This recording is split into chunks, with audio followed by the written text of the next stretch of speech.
Ang balot ay isa sa mga paboritong pagkain natin mga Pilipino, lalo na kapag medyo may kalakihan ng sisiw. Isa rin ito sa pampatanggal pagod natin kapag galing sa trabaho at pampatibay ng tuhod kung ang mga matatanda ang tatanungin.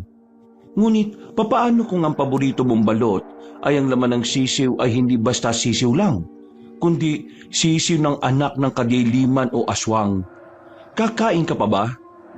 Pinagpalang araw ka, Banong. Ako ay Tubong Negros, ngunit hindi ko nababanggitin ang eksaktong lugar o pinangyarihan para na rin sa proteksyon sa pribadong pamumuhay ng mga nananahan sa lugar na ito. At ang lahat ng tauhang aking mababanggit ay itatago ko na rin sa mga tunay nilang pagkakakilanlan para mapangalagaan ang kanilang pribadong buhay. Takot akong mahusgahan ka, Banong, kaya madalang kong ibahagi ang karanasang ito. Ngunit ngayon ay handa na akong ibahagi ito ng walang takot. Maaring ito'y katang isip ko lang o maaring totoo. Depende na lang sa paniniwala ninyo. Itago nyo na lamang ako, Kabanong, sa pangalang Arvin. Kabanong, mga kabangers at mga kayanggaw, ito ang aking kwento. Pero bago tayo magsimula, kung maaari sana'y pindutin niyo muna ang subscribe button kung bago pa lang kayo sa channel nating ito. Mag-subscribe na rin po kayo sa iba pa nating mga channel na ang Pamela Clamil at Kabanong version 2.0. Kung wala po sa nabanggit ko ang pangalan ng channel at hindi po ang picture ko ang nakalagay sa profile pic, hindi po natin channel yon. Huwag po nating suportahan. Huwag po tayong mag-subscribe o i-unsubscribe po natin kung nakasubscribe na po tayo. Nagnanakaw po yun ng ating mga videos. Naglalambing po ko sa inyo na ang suportahan lang natin ay yung mga channel na nabanggit. Mag-iwan na rin kayo ng comment at pindutin na rin ang like button. Napakalaking tulong po sa ating channel ang gagawin nyo pong ito. Isang malaking suporta po yun sa ating channel na labis ko pong ipagpapasalamat. At ngayon, sa ating pagpapatuloy. Balot! Balot! Balot kayo dyan, balot! Maririnig naming sigaw ng isang magbabalot nang palabas na kami sa factory na aming pinapasukan ni Ewok. Alas 7 na kami natapos, Kabanong, sa mga pinagbababalot naming asukal dahil maaga itong ipapadala sa Bacolod kinabukasan. Nagtatrabaho ako sa isang malaking pagawaan ng asukal. Kilala kasi ang aming lugar sa pinakamalawak na taniman ng sugarcane o tubo na naging dahilan para maging maunlad ang Negros. Tasyo! Hoy, Tasyo! Pabili ng balot! Suki na namin si Tasyo. Masarap kasi ang paninda nitong balot. Lalo na't mainit pa at bagong-bago talaga. Napapakamot pa ng batok ang binata nang sabihin ni Ewok na kabata-bata pa niya'y nabibingin na ito. Ang tagal kasi siyang narinig ni Tasyo. Gawa ng abala siya kakasigaw ng tinitinda niyang balot. Napakamot na lang ang binata ng kanyang batok na walang kati. Pabili nga ako ng 10, Tasyo. 10? Mukhang matinding laban ang sasagupain mo, ha? Hindi kaya tumaas ang dugo mo niyan? Tulig, siyempre uuwian ko rin yung pamilya ko. At isa pa sa mahilig sa balot si tatay. At siya ang nagkuto sa akin ito. Mukhang siya pa nga yatang may matinding laban na kakaharapin eh. Nagtawa na naman kaming dalawa sa sinabi niya. Maya-maya'y naglabasan na rin ang iba naming mga kasamahan na nakasama naming mag-overtime. Makikita sa mukha nila ang pagod sa buong araw ng pagbabalot ng mga asukal. Halos wala na rin kaming pahinga kanina dahil kailangan naming habulin ang oras. Lumapit na rin sila sa amin at bumili na rin ng balot. Tuwang-tuwa naman si Tasyo dahil marami ang bumili sa kanya. Oh, bili na kayo, dali. Masarap tong balot ni Tasyo. Maalat-alat. Natatawa niyang saad sa mga kasamahan ko na ikinatawan na rin namin. Napapakamot lang ang kawawang si Tasyo dahil sa ibang kahulugan niyang naiisip sa sinabi ni Ewok. Utak mo lang madumi, Tas. Utak talaga nito, oh. Ano, wala ba akong discount dyan? Uy, halika na nga. Dudugasan mo pa yung tao eh. Nagbabanat na nga ng buto yan sa pagtitinda ng balot. Sinusubukan ko lang naman kung talagang magbibigay ng discount eh. You already know that balut is my favorite, right? Napatingin naman ako kabanong sa kaibigan ko nang nag-English ito. Hindi ko alam kung tama ba yung pinagsasasabi niya o hindi. Wala akong tinapos kabanong dahil sa panahon noon talagang mahirap hanapin ang pera. Kapag magaling ka magsalita ng English noon ay talagang masasabing napakagaling mo na talaga. Elementary lang ang tinapos ko kabanong, kung saan Espanyol ang pangunahing lengguwahe na itinuturo sa paaralan. Madalang lang noon ang English, kaya hindi ko ito masyadong natutunan. Masasabi ko nga kabanong na napakapalad ng mga estudyante ngayon, kung saan ay may kakayanan silang isatinig anuman ang kanilang isipin, sapagkat binigyan na sila ng kakayahan para sa bagay na yon. Ngunit parang naaabuso rin ng iba ang kalayaang yon. Hindi na nagagamit sa tama. Galing ah. Papalakpak na ba ako? Well, it's up to you, my boy. Tigilan mo na nga ako kaka-English mo. Baka Espanyolin kita eh. Abay, eto naman hindi na mabiro. Tara na nga. Natatawa niya akong inakbayan at nagpatuloy kami sa paglalakad. Isang purok kabanong ang pagitan namin ni Iwok. Kaya mag-isa ko na lang na binabaybay ang daan pa uwi sa amin. Sa panahon noon, hindi pa uso ang flashlight. Tanging gasera pa noon ang ginagamit naming ilaw sa madilim naming daraanan. Tahimik ang paligid. Wala pang buwan sa gabing yon. Puro mga tanim na tubo ang nadaraanan ko. Hindi naman ako natatakot noon kabanong. Hindi rin kasi ako matatakoting tao. Isa pa, hindi naman ako naniniwala sa mga kababalaghan. May naririnig akong mga kwento tungkol sa mga aswang, mga engkanto o mga maligno. Ngunit para sa akin ay kwentong bayan lamang yon na ginawa ng mga matatandang may malilikot na imahinasyon. Mga kwentong bayan kasi ang pinaka-epektibong panakot sa mga kabataan noon para matulog sa tanghali. At isa ko sa mga kabataang naranasan yon. Ako kasi kabanong ang tipo ng tao na di agad naniniwala sa mga bagay na di ko pa naman nakikita. Kailangan ko munang makita bago ko maniwala. Maniniwala lamang ako kapag nakita ko na. Palagi ngang sinasabi sa akin ni Iwok na baka subukin ako ng tadhana at baka di ko kayanin. Ang madalas ko lang nasagot sa kanya kabanong na baka hamunin ko pa ng suntukan ng mga yon kapag nakita ko. Habang naglalakad ako'y pakanta-kanta pa ako. Bitbit ang aking balot at gasera ay binaybay ko ang kalahating metrong kalsada. Bigla akong napahinto kabanong nang may maramdaman akong kumikilos sa may tubuhan. Naganda naman ako dahil baka mga magnanakaw to ng tubo. Uso kasi ang mga nakawa ng tubo sa asyenda, lalo na kapag panahon talaga ng taghirap. Binala kong lapitan ng sino mang magnanakaw nang may marinig akong animoy alulong. Napatras ako bahagya kabanong sa iisiping baka ito na ang mga sinasabi nilang aswang. Napatras ako bahagya kabanong nang kakaiba na talaga ang aking naririnig. Habang patagal ng patagal ay palakas ng palakas ang mga alulong. Pinakinggan ko pang mabuti ang mga narinig ko. Medyo kakaiba kasi. Naisip ko pa kabanong na bakit parang kakaiba ang alulong na naririnig ko. Hindi yata ito alulong ng aswang kundi isang ungol. Nanguha ko ng mga putol na sanga. Pinalo-palo ko pa sa hangin kung gaano kalakas ang tunog. Nang masiguro kong malakas, ibig sabihin ay matigas ang sanga na nakuha ko. Pumasok ako sa tubuhan. Dahan-dahan pa ako kabanong at nang malapit na ako sa kinaroroonan ng ungol ay nanlaki ang mga mata ko. Hindi pala aswang kabanong kundi mga taong nag-aaswangan. Mga linti kayo! Wala ba kayong mga delikadesa sa mga balat ninyo? Hindi na kayo nahiya? Saad ko at walang habas ko silang pinagpapapalo. Nagsisisigaw ang lalaki kabanong dahil sa hapdi ng kanyang puwet. Buong lakas ko siyang hinataw. Kaya ramdam niya ang hapdi at kirot sa tuwing dumadapo sa kanyang balatang sanga. Ngunit kabanong, Yung hapdi ng puwet niya sa pagkakapalo ko ay baliwala sa hapdi, kirot at sakit ng puso ko nang makita ko kung sino ang babaeng kanyang kaniig. Nabitiwan ko ang sanga habang awang ang aking bibig na nakatingin sa babaeng nakahubad sa aking harapan. Sa tagal ng pagkakatitig ko sa kanya, Kabanong, ay di ko na namamalayang tumutulo na pala ang aking luha. Balak niya akong lapitan at sinabing siya ay magpapaliwanag, ngunit umatras ako.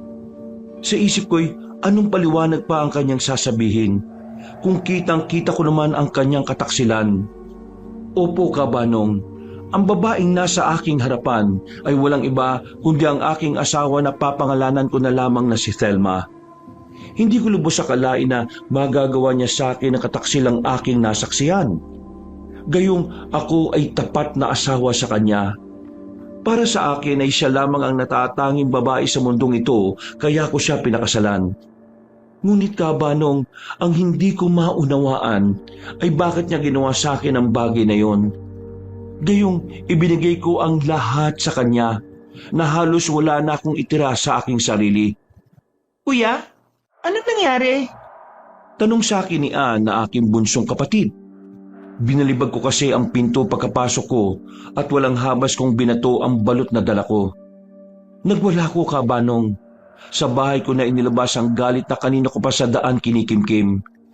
Nabutas pa ang dingding naming amakan nang buong lakas ko itong suntukin. Hindi ko na alintana ang hapdi sa kamay ko nang tumama ito sa nakauslimpa ko. Dahil mas nararamdaman ko pa ang sakit at kirot sa aking puso. Mga hayop kayo! Mga hayop kayo! Hayop! Kuya, ano nangyayari? Teka, Nay! Dali-dali naman pumasok sa bahay ang aking mga magulang na noon ay nasa likod bahay namin. Agad namang lumapit sa akin ang aking ina at tinanong kung ano ang aking problema. Panay naman ang hagod niya sa aking likod sapagkat humahagulgol na ako, Kabanong. Arvin, anak, ano ba nangyari? Bakit ka sumisigaw? Mga hayop sila, tay. Mga baboy. Sino ba ang tinutukoy mo, anak? Napatingin kami sa pinto nang pumasok ang asawa kong si Thelma na umiiyak. Nagtataka naman si inay kung bakit umiiyak ang asawa ko. Nabahala naman sila kung ano ang nangyayari kaya tinanong ako ni inay. Nilingon ko si inay na nakayakap sa aking asawang humahagulgol. Naisip ko noon, siya pa ang may ganang humagulgol samantalang siya itong nagloloko. Palayasin niyo ang babaeng yan! Halos pigil na galit kong sabi sa kanila. Nagtataka naman si Itay sa nangyayari. Napabuntong hininga muna siya sa kasinabing kumalma kami para sabihin kung ano ang nangyari. Ngunit, Kabanong, hindi ko kayang ikalma ang sarili ko. Para sa akin, ito ang pinakamasakit na dagok ng buhay ko. Ito na ang pinakamasamang pagsubok na natanggap ko. Magaling kong asawa. Bakit hindi ka magsabi sa mga magulang ko sa ginawa mo? Imbis na magsalita siya'y humagulgol siya. Panay ang paghingi niya ng tawad. Habang gusto niya akong hawakan. Hindi ko siya hinayaan, Kabanong, na madampian man lang ang balat ko. Sapagkat sa panahong yun, ay tunay na nasusuklam ako sa kanya. Sandali nga. Ano ba talaga nangyari sa inyong dalawa, ha? Thelma, ano ba nangyari? Ano ba ang pinag-awayan niyong mag-asawa? Halos sunod-sunod na tanong ni Ama sa kanya na ang tanging sagot lang ni Thelma ay paulit-ulit na paghingi ng tawad. Nag-init, Kabanong, ang ulo ko sa kanya. Kaya dinuro ko siya at muntik ko pang masaktan. Pinigilan lamang ako ni Itay. Sinabi niyang gaano man kalaki ang kasalanan ng isang babae ay hindi ko umano dapat pagbuhatan ng kamay. Ikinuyong ko na lang ang aking palad at walang habas na isinuntok sa aparador na nasa aking harapan. Huwag ka na paulit-ulit humingi ng tawad. Dahil ang ginawa mo ay walang kapatawaran. Hayop ka, pati kapatid ko, ginagago yung dalawa ni Ruel. Napatingin sa akin ang kapatid ko na parabang humihingi ng paliwanag. Napatingin rin siya kay Thelma na naghihintay ng paliwanag at nababanaag mo sa mata ng kapatid ko ang magkahalong kaba at katanungan. Kuya, ano ka mga sinasabi mo? Ate, ano ba nangyayari? Sabi mo na sa kanya, Sabihin niyo kung anong ginawa niyo kababuyan sa tubuhan. Sabihin mo na! Mga hayop kayo! Humagulgol ako. Napagod na ako kaya napaupo ako habang umiiyak, Kabanong. Talagang hindi ko kinaya ang sakit na nararamdaman ko. Ginawa ko naman ang lahat. Ngunit ano pa ba ang kulang sa relasyon naming dalawa? Wala akong nagawa ng pagsasasampalin ni Ann si Thelma. Hinayaan ko ang kapatid kong saktan siya. Naisip kong di ko man magawa na siya ay sapakin, kahit papaano'y makaganti ako sa pamamagitan ng aking kapatid. Napatingin lang ako sa kanya, Kabanong, habang pinaghahampas ng aking kapatid. Wala akong naramdamang awa para sa kanya sa mga oras na yun. Hayop ka, at hayop ka. Katiwalaan kita. Kung hindi mo, bakit si Ruel pa? Bakit ikaw pa? Talma, bakit mo nagawa to? Napatayo ako at pumasok sa silid naming mag-asawa.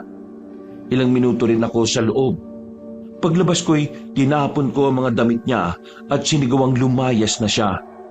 Pagkapang siyang lumapit sa paa ko habang nagmamakaawa. Wala na umano siyang mapupuntahan dahil nasa Mindanao na ang kanyang pamilya. Napangiwi siya nang hilahin siya ni Ann sa buhok. Galit na galit ang kapatid ko na inawat naman ang aking mga magulang. Totoo pala, Kabanong, na kapag nasakta ng isang tao, mas nagiging malakas at matapang. Patinisip mo muna yan bago mo ginawa ang kalandian mo. Kunin mo na ang mga damit mo at kumayas ka na. Nagmamakaawa siya sa aking magulang na kung maaari ay bukas na siya umalis. Madilim na umano sa labas at natatakot siya. Natuwa pa ako bahagya, Kabanong, sa iniisip kong hindi nga siya natakot na gawin ng kataksilan niya. Ang maglakad sa dilim ay natatakot siya. Napakabait ng aking ina. Sinabi niyang kahit ngayon gabi ay maaawa kami kay Thelma. Kargo raw ng aming konsyensya kung sakaling may mangyaring masama sa kanya sa labas. Sige, Nay, pagbibigyan kita. Pasalamat ka, Thelma. Mabait ang ina ko. Sige, pero hindi ka dito matutulog sa kwarto ko. Kung gusto mo, doon ka sa labas. Pumasok ako sa silid ko at ikinandado ko na ang pinto. Inihiga ko ang sarili ko at tahimik na umiiyak, Kabanong. Marami ang katanungan sa aking isip kung bakit nagawa ng aking asawa ang magtaksil. Mahal na mahal ko siya. Binigay ko ang lahat sa kanya. Ginawa ko, Kabanong, ang makakaya ko, maging masaya lang siya. Ngunit tila ba pinaglalaroan ako ng tadhana. Ginulo niya ang balanse ng buhay ko. Sa kakaisip ko, hindi ko na namalaya na umiiyak na pala ako. Natagpuan ko ang sarili ko na nakasubsob sa unan ko at humahagulgol. Paggising ko kinabukasan ay wala na si Thelma. Hindi ako nagtanong. Hindi ko siya hinanap. Si inay lang ang nagsabi na umalis na ang asawa ko. Hindi ako umimik, Kabanong. Tahimik lang akong nagtitimpla ng kape ko. Tanging tunog ng kutsarang tumatama sa baso ko at ang atungal ni inay ang aking naririnig. Hindi lang ako umiimik, Kabanong. Hinayaan ko na lang siyang magsalita na magsalita. Nagmamadali na lang akong ubusin ang kape ko at nagdesisyong ubusin ko na lang ang oras ko mamaya sa trabaho. Naggayak na ako para pumasok sa trabaho. Nagpaalam na ako sa aking mga magulang at ibinilang pa si Ann sa kanila na huwag hayaang mag-isa dahil baka kung anong maisipang gawin ito sa kanyang sarili. Hindi pa naman madali ang pinagdaraanan niya dahil mahal na mahal ni Ann ang kanyang taksil na kasintahan. Kung makikita ko man si Ruel, baka doon ko na ibuhos ang galit ko kay Thelma. Talagang hindi ko siya tatantanan hanggat hindi ko mawawasak ang kanyang mukha. Pagdating ko sa paggawaan ng asukal, ay natatanong ko na si Ewok. Nagulat na lang siya nang bigla kong hawakan ang kanyang balikat. Natawa naman ako sa kanyang naging reaksyon. Marahan naman niya akong sinuntok sa balikat na payak ko namang ikinatawa. Napahinto siya na akin namang ikinagulat. Tinitigan niya ako. Habang ako naman ay napapatras sa ginawa niya. Bakit? Umiyak ka ba? Namamaga kasi mga mata mo eh, oh. Huwag mo sabihing iniyakan mo yung balot kagabi. Loko, walang ganun, no? Tinititigan ako ni Ewok na para bang sinusuri niya ang aking mukha. Ako naman ay naiilang na napatingin sa kanya. Matagal na kami magkasama ni Ewok, kaya alam niya kung kailan ako nagsisinungaling o nagsasabi ng totoo. Wala akong may tatago sa kanya. Nagtataka sa akin si Ewok dahil buong araw kong ginawang abala ang aking sarili. Hindi ko na namamalayan ng oras. Pati gutom hindi ko na maramdaman, Kabanong. Ang tanging nararamdaman ko lang ay ang sakit na dulot ni Thelma. Ikaw ba, Arvin, may problema? Ha? Wala naman. Bakit mo naman nasabi? Wala. Napapansin ko lang Kanina ko pa kasi tinitingnan ka na walang imik Ganito, ang mabuti pa mag-break time na muna tayo at pag-usapan natin yung problema mo. Wala na akong nagawa, Kabanong. Alam kong hindi ako tatantanan ni Ewok kapag hindi niya nalaman ang dahilan ng aking pananahimik. Tinapos ko muna ang aking ginagawa para magpahinga. Para kaunti na lamang ang aking gagawin mamaya pagbalik. Agad akong nilapitan ni Ewok para ayaing mag-break time. Kinuha ko muna ang aking baon at sabay na kaming lumabas. Ha? Si Ruel nakipag... Ay, Diyos ko naman tong si Thelma Ano ba nakain niya? Ginawa niya yun. Ito namang si Ruel, napaka-ogag. Galit niyang atungal sa akin. Alam kasi ni Ewok kung gaano ko kamahal si Thelma. Alam din niya kung gaano kamahal ni Ann si Ruel. Nasaktan siya para sa kinakapatid. Napakabata pa nito para sapitin ng ganoong kasakit na pagkabigo. Ninang at ninong kasi ni Ann ang mga magulang ni Ewok. At ito rin ang naging dahilan ba't naging malapit kami sa isa't isa. Nasaan na ngayon si Thelma? Ngayon, lumayas na. Pagising ko kanina wala na siya. Kagabi ko pa nga pinapalayas Naawa lang si nanay kaya pinigilan ako na palayasin siya. Aba, kapal naman ang mukha niya pre. Sakaling di siya lumayas, di ba? Naawa ako sa kapatid ko, Tol. Ang bata pa niya para damhin ang sakit na nararamdaman ko. Kaya pala, todo asikaso si Thelma kapag bumibisita sa kanya yung hayop na Ruel na yun Wag lang talaga siyang papakita sa akin, Tol. Papatayin ko talaga siya. Hindi ko, Tol. Yan ang wag na wag mong gagawin, Kung sakaling mapatay mo siya, may magbabago ba? Basagin mo lang yung mukha pero wag mong patayin. Kung makukulong ka, paano na pamilya mo? Napabuntong hininga ako sa sinabi ni Ewok, Kabanong. Napaisip akong tama rin siya. Bakit ko nga ba sasayangin ang buhay ko sa kulungan para sa mga taong taksil? Hayaan ko na lang ang Diyos sa kanila. Bahala na siyang magparusa sa kanila. Sa totoo lang, Kabanong, hindi talaga madali ang masaktan. Hindi madali ang mabigo. Hindi rin madali ang matalo ka sa laban na puno ng pandaraya. Hindi ko alam kung kailan maghihilom ang sugat na inukit ni Ruel at ni Thelma sa aking puso. Sa puso namin ni Ann. Ngunit alam ko na may hangganan din ang lahat. Makakabangon din ako. Makakabangon din kami ng kapatid ko. Alam mo, Tol, masakit talaga yung pinagdaraanan nyo. Pero problema lang yan. Daanan nyo lang. Alam ko mahirap, Tol, pero kayanin nyo. Natawa naman ako sa sinabi ng kaibigan ko. Alam ko, pinapagaan niya lang ang loob ko't nagpapasalamat ako sa bagay na yon. Nagpapasalamat ako dahil may kaibigan akong handang dumamay at makinig sa akin. Huwag ka na malungkot, Tol. Mamaya, abangan na lang natin si Tasyo at bumili tayo ng balot sa puti. Pambira. Napaka-addict mo na talaga sa balot no? Tara na nga, baka mahuli tayo. Nagpasya kaming dalawa na bumalik na sa trabaho. At tulad kanina, Kabanong, ay binuhos ko ang aking oras sa pagiging abala. Gusto ko palagi akong abala para makalimutan ko ang nangyari sa akin. Sa tuwing hihinto kasi ako, parang humihinto rin sa pagtibok ang puso ko. Naalala ko kasi ang nangyari nung gabi. Hindi ako nabigo, Kabanong, na gawing abala ang aking sarili. Hindi ko na kasi namalayan ng oras. Kung di pa ako tinawag ni Ewok, ay hindi ko malalamang uwian na pala. Napatingin ako sa orasan at mag-aalas 4 na pala. Sinabihan ko si Ewok na aayusin ko lang ang gamit ko. Sinabi naman niyang maghihintay lang siya sa labas. Napatango lang ako at nagtungo na sa aking locker para ayusin ang gamit ko. Marahan ko pang binuksan ang pinto nito nang biglang may mahulog na bagay mula roon. Napakunot naman ang aking noo habang pinupulot ito. Nang tingnan ko ay biglang nalungkot ang aking puso.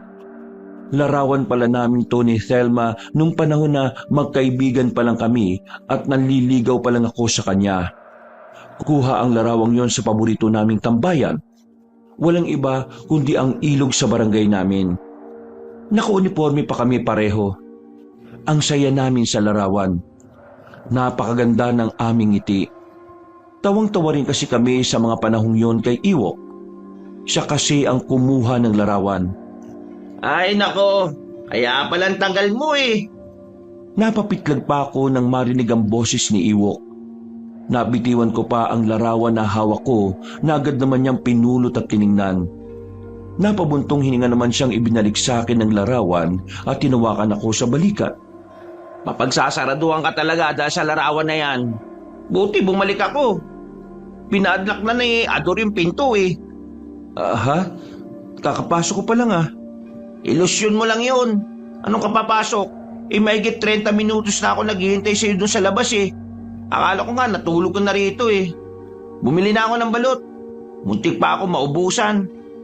Napapailing niyang saad. Sabay buntong hininga. Sabay pa kaming napalingon sa likod namin nang tanungin kami ni Ador kung may balak pa ba kaming umuwi.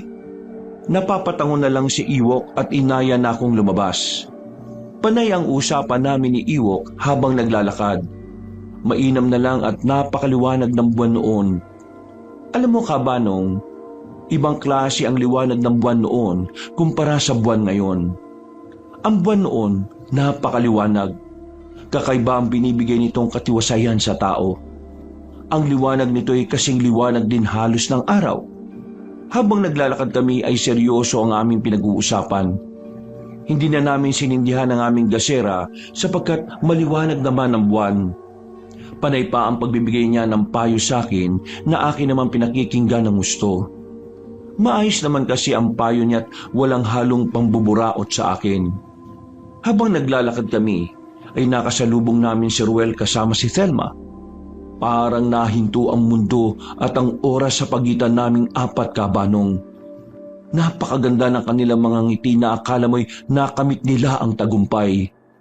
Nag-init ang ulo ko sapagkat habang nawawasak ang buong sistema ko'y naririto sila't masayang-masaya na parang walang kataksilang nangyayari. Hindi ako makakilos Kabanong. Parang naistatwa ako sa aking kinatatayuan. Gusto ko kumilos ngunit hindi ko magawa na parang binabangungot ako ng gising. Aba, hindi lang pala makapal ang mukha mong hayop ka. Makapal din pala ang apog at tungol mo. Gago ka pala eh. Natauhan na lang ako nang biglang sugurin ni Iwok si Ruel at walang haba sa pinagsususuntok. Panay naman ang sigaw ni Thelma ng tama na. Ngunit hindi siya pinakikinggan ni Iwok at nakipagsuntukan ito kay Ruel. Nagbalik lang ako sa aking sarili nang makita kong halos magpatayan na silang dalawa. Hayop ka! Mahal na mahal ko ang kinakapatid ko. Kung alam ko lang nasasaktan mo lang pala siyang hayop eh. Di na sana kita pinakilala, buwisit ka! Dati kasing magkaklase si Iwok at Ruel Kabanong at siya rin ang nagpakilala rito kay Ann. Mabait naman kasi si Ruel nung una, kaya naging panatag lang kami na siya ang maging kasintahan ni Ann. Hindi naman kasi namin alam na manloloko pala ang lalaking yun. At ang masama pa, ang asawa ko ang kasama niyang nagloko at sakta ng kapatid ko. Walang iya ka! Tandaan mo, may araw ka ring hayop ka! Sinugod ko na rin si Ruel Kabanong. Animoy sinapian na ako ng demonyo dahil muntikan ko na siyang mapatay. Demonyo na ang tingin ko sa kanya. At sa kanya ko na rin ibinuhos ang lahat ng galit ko. Kung ako lang ang nasaktan, ay baliwala sa akin ang lahat Kabanong.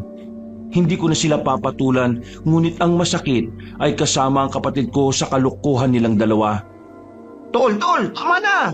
Baka mapatay mo yung hayop na yan! Tama na! Natigilan lang ako nang humarang na si Thelma na umiiyak. Masama ko na lang siyang tinitigan. Napatingin pa ako sa purong dugo ng mukha ni Ruel. Inilapit ko bahagya ang mukha ko sa kanya na ikinayakap sa akin ni Thelma para pigilan ako na huwag saktan ng kalaguyo niya. Tandaan mo to, ninyong dalawa. Darating ang araw na pagbabayaran yung ginawa nyo. Nahuli lang ang karma. Pero alam kong darating siya para ipalasap sa inyo ang sakit at pait na dinanas namin ng kapatid ko. Hintayin nyo lang! Tinanggal ko ang kamay ni Thelma na nakayakap sa bewang ko at malakas siyang tinulak kay Ruel. Dahilan para matumba silang dalawa. Magsama kayo! Bagay naman kayong mga manloloko eh! Tahimik lang kami ni Iwok hanggang sa makarating kami sa bahay. Nagulat na lamang ako nang sabihin ng nanay ko na mainam umano at nakadalo siya sa amin. Maging siya ay nagulat kung bakit siya naroon, Kabanong. Para bang pareho kaming wala sa sarili habang naglalakad at pati siya'y nakarating na rin sa bahay namin. Ano ginagawa ko dito? Nandito ako. Pakamot-kamot pa siya sa batok niya kahit hindi naman makati. Ako man ay parang matatawa sa nangyari. Hindi ko rin kasi namalaya na hanggang sa bahay ay nakasunod siya sa akin. Abay, ayos ka lang bang bata ka? Ayos lang ho, tay. Balato pala. Kainin natin. Saad niya saka pumasok na sa bahay. Hinanap pa niya si Ann. Ang sabi ni inay, nasa silid niya at nagmumukmok. Napapailing naman si Iwok na kinatok ang silid ng kapatid ko. Hindi niya ito tinantanan hanggang hindi ito lumalabas. Bakit ba? Anong bakit ba? Lumabas ka dyan. Halika't may balot akong dala. Wala akong gana. Ay nako, ako'y tigil-tigilan mo nga. Halika, mag-inuman tayo. Walang nagawa ang kapatid ko. Sinabi ni Iwok na uuwi na lang siya at bibili ng tuba para mag-inuman kami. Sa panahon namin, Kabanong, ang tuba ang pinakasikat na inumin noon. Minsan lang kasi makakaroon ito sa lugar namin, gawa ng hindi naman nyugan ang bahagyang yon sa lugar namin. Inaangkat lang ito mula sa Karatig Bayan. Minsan sa Cebu pa nila ito kinukuha o sa Dumaguete. Nang makabalik si Iwok, ay hindi tuba ang dala niya. Wala na raw kasing tuba si Aling Baning. Kaya iba na lang ang binili niya.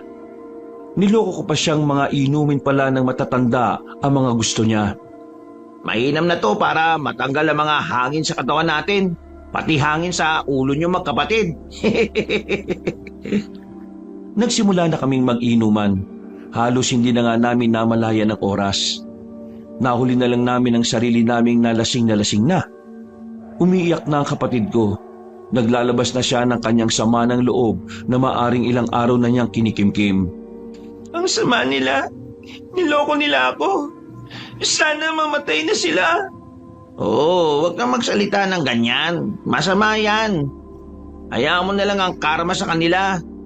Tama ang Kuya Emok mo, Ann. Lasing ka na ba?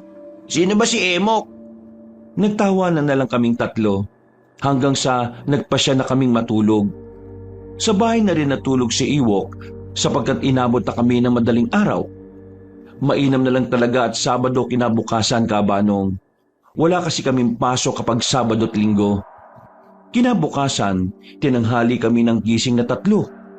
Inaya na kami ni Ann na magkapit magluluto na si nanay ng tinulang manok para pang-alis sa kalasingan. Agad naman ako nagtimpla at isinama ko na rin si Iwok. Naupo kami sa balkonahe kung saan natatanaw namin ang malawak na taniman ng mga tubo. Nakababa na ang hamog sa kalangitan at ang malamyang sikat ng araw ang namamayani sa mundo. Hindi pa ganoon kainit sa panahon namin, Kabanong. Hindi katulad ngayon na alas 7 pa lang ay masakit na ang tama ng araw. Tol, alam mo kagabi, parang kakaiba yung mukha ni Tasyo eh. Habang bumibili ako, panay ang pasalamat niya eh. Ha? Salamat daw saan? Sa palagi mong pagbili ng balot sa kanya? Hindi ko nga alam, tol eh. Ang weird lang na palagi siya nagpapasalamat. Sabi pa nga niya na masaya siyang palagi tayong bumibili at palagi raw tayong mag-iingat. Ano yun? Parang namamaalam? Yun na nga eh. Maging iba nating katrabaho, nagtataka sa inaasal niya eh. Nasa ganun kaming tagpo nang may kapitbahay kaming nagmamadali. Nagtataka naman kami akala mo'y hinahabol siya ng 10 maligno. Nagtaka naman si tatay na noon ay palabas sa bahay para tingnan ang mga alaga niyang manok. Agad namang siyang tinawag ng kapitbahay namin yon na napainturi naman at hinarap si ama. Ba't parang nagmamadali ka, Abner? Ano ba nangyari? Napahinto naman kami sa paghigop ng kape ni Iwok. Nang marinig namin ang sinabi ni Mang Abner, nagkatinginan pa kaming bahagya ni Iwok at pareho kaming kinabahan. Si Tasyo, na anak ni Milig at Ason. Bakit? Ano pa nangyari? Naibuga pa naming dalawa ang aming inumin na kape, Kabanong, nang marinig ang sinabi ni Mang Abner. Napatayo pa si Iwok at halos sabay kaming dalawang nagtanong kay Mang Abner kung totoong patay na nga ba si Tasyo. Pinatutuhanan naman ni Mang Abner ang sinabi niya. Aniyay nakita na lamang si Tasyo na wala ng buhay. Ang mas ikinagulat namin, Kabanong, ay ang sinabi niyang halos wala ng lamang loob si Tasyo. Diyos ko, bakit ganun na nangyari kay Tasyo? Anong klaseng hayop ang nanalakay sa kanya? Bakit hindi na lang ang mga manlulokong namatay, no? Sabay naman kaming napatingin kay Ann na seryosong nagsalita. Gising na kasi siya nang mapag-usapan naming muli ang nangyari kay Tasyo. Pero tol, makibalita kaya tayo mamaya. Pumunta tayo sa bahay ni Tasyo. Mabuti pa nga nang malaman natin ang dahilan. Sino naman kaya ang gumawa nun sa kanya, no? Naghahanap buhay na maayos yung tao Ginawang pa na masama. Pero ngayon lang din naman nangyari sa bayan natin yan, tol eh. Hindi kaya mga taong labas ang pumatay kay Tasyo? Para ano? Para kunin yung mga balot at pera niya? Magkano lang yung kita ng tao? Malay mo naman, di ba? Malaki rin naman ang kitaan ni Tasyo sa pagbebenta ng balot.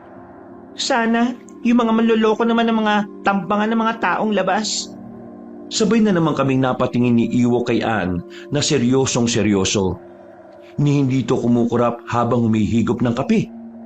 Ay nako, Ann. Kalimutan mo na yung uhugin na yon. Isipin mo na lang kung gaano siya kapangit bumahing at gaano kabaho yung kilikili niya kapag napapawisan. Ewan ko nga ba anong nagustuhan mo dun sa lalaking yun Nagulat na lang ako na kayo na. Kuya Iwok, kapag nagmahal ka, hindi naman ang amoy niya ang mamahalin mo. Ay nako, magtigil ka nga. Kahit amoy sibuyas na tatabi ka pa? Di sana sibuyas na lang ang itinabi mo sa pagtulog. Sa amoy nun, kapag pinagpawisan kulang na lang bawang, paminta, at saka suka. May pampaksiw ka na Bakit mo pinakilala sa akin? Ay sus, Inday! Hindi ko pinakilala sa iyo para maging nobyo mo. Pinakilala ko ang tao kasi kasama ko siya nung araw. Alam nga naman kasama ko siya tapos di ko ipakikilala. Itong babaeng to, tumigil ka na nga. Maghanap ka na lang ng iba, no? Yung amoy kubeta na lang. Baka tapat pa sa'yo. Gusto kong matawa, Kabanong, sa atungal ni Iwok. Para na rin kasing kapatid ang turing ni Iwok sa kapatid ko. Lalo na't wala rin siyang kapatid na babae. Bata pa lang si Ann, madalas nila itong hiramin. Bibilan ng damit o di naman kaya'y mga pamusod. Gwapo lang yan si Ruel pero maantot pa yan sa kambing. Kung hindi nga namatay si Tasyo mainam na yun na lang Malinis pa sa katawan, masipag. Kahit gabi nakapumada. Akala mo, dinilahan ng baka yung buhok niya sa sobrang kinang Uy, tama na nga yan. Bilisan mo na't aalis na tayo. Tumuyo na si Iwok at nilagay sa kusina ang aming tasa. Pagbalik niya'y napatingin pa siya kay Ann na tahimik lang na nakaupo. Nagulat pa ang kapatid ko nang itinuro siya nito. Ay, salip na magmukmok ka riyan, mas mainam kung tulungan mo na lang si nanay. Hindi yung kamamatayan mo yung Roel na yun. Mag-ayos ka't magpaganda para naman may pagsisihan siya. Tunay ngang kalunos-lunos ang sinapit ni Tasyo, Kabanong.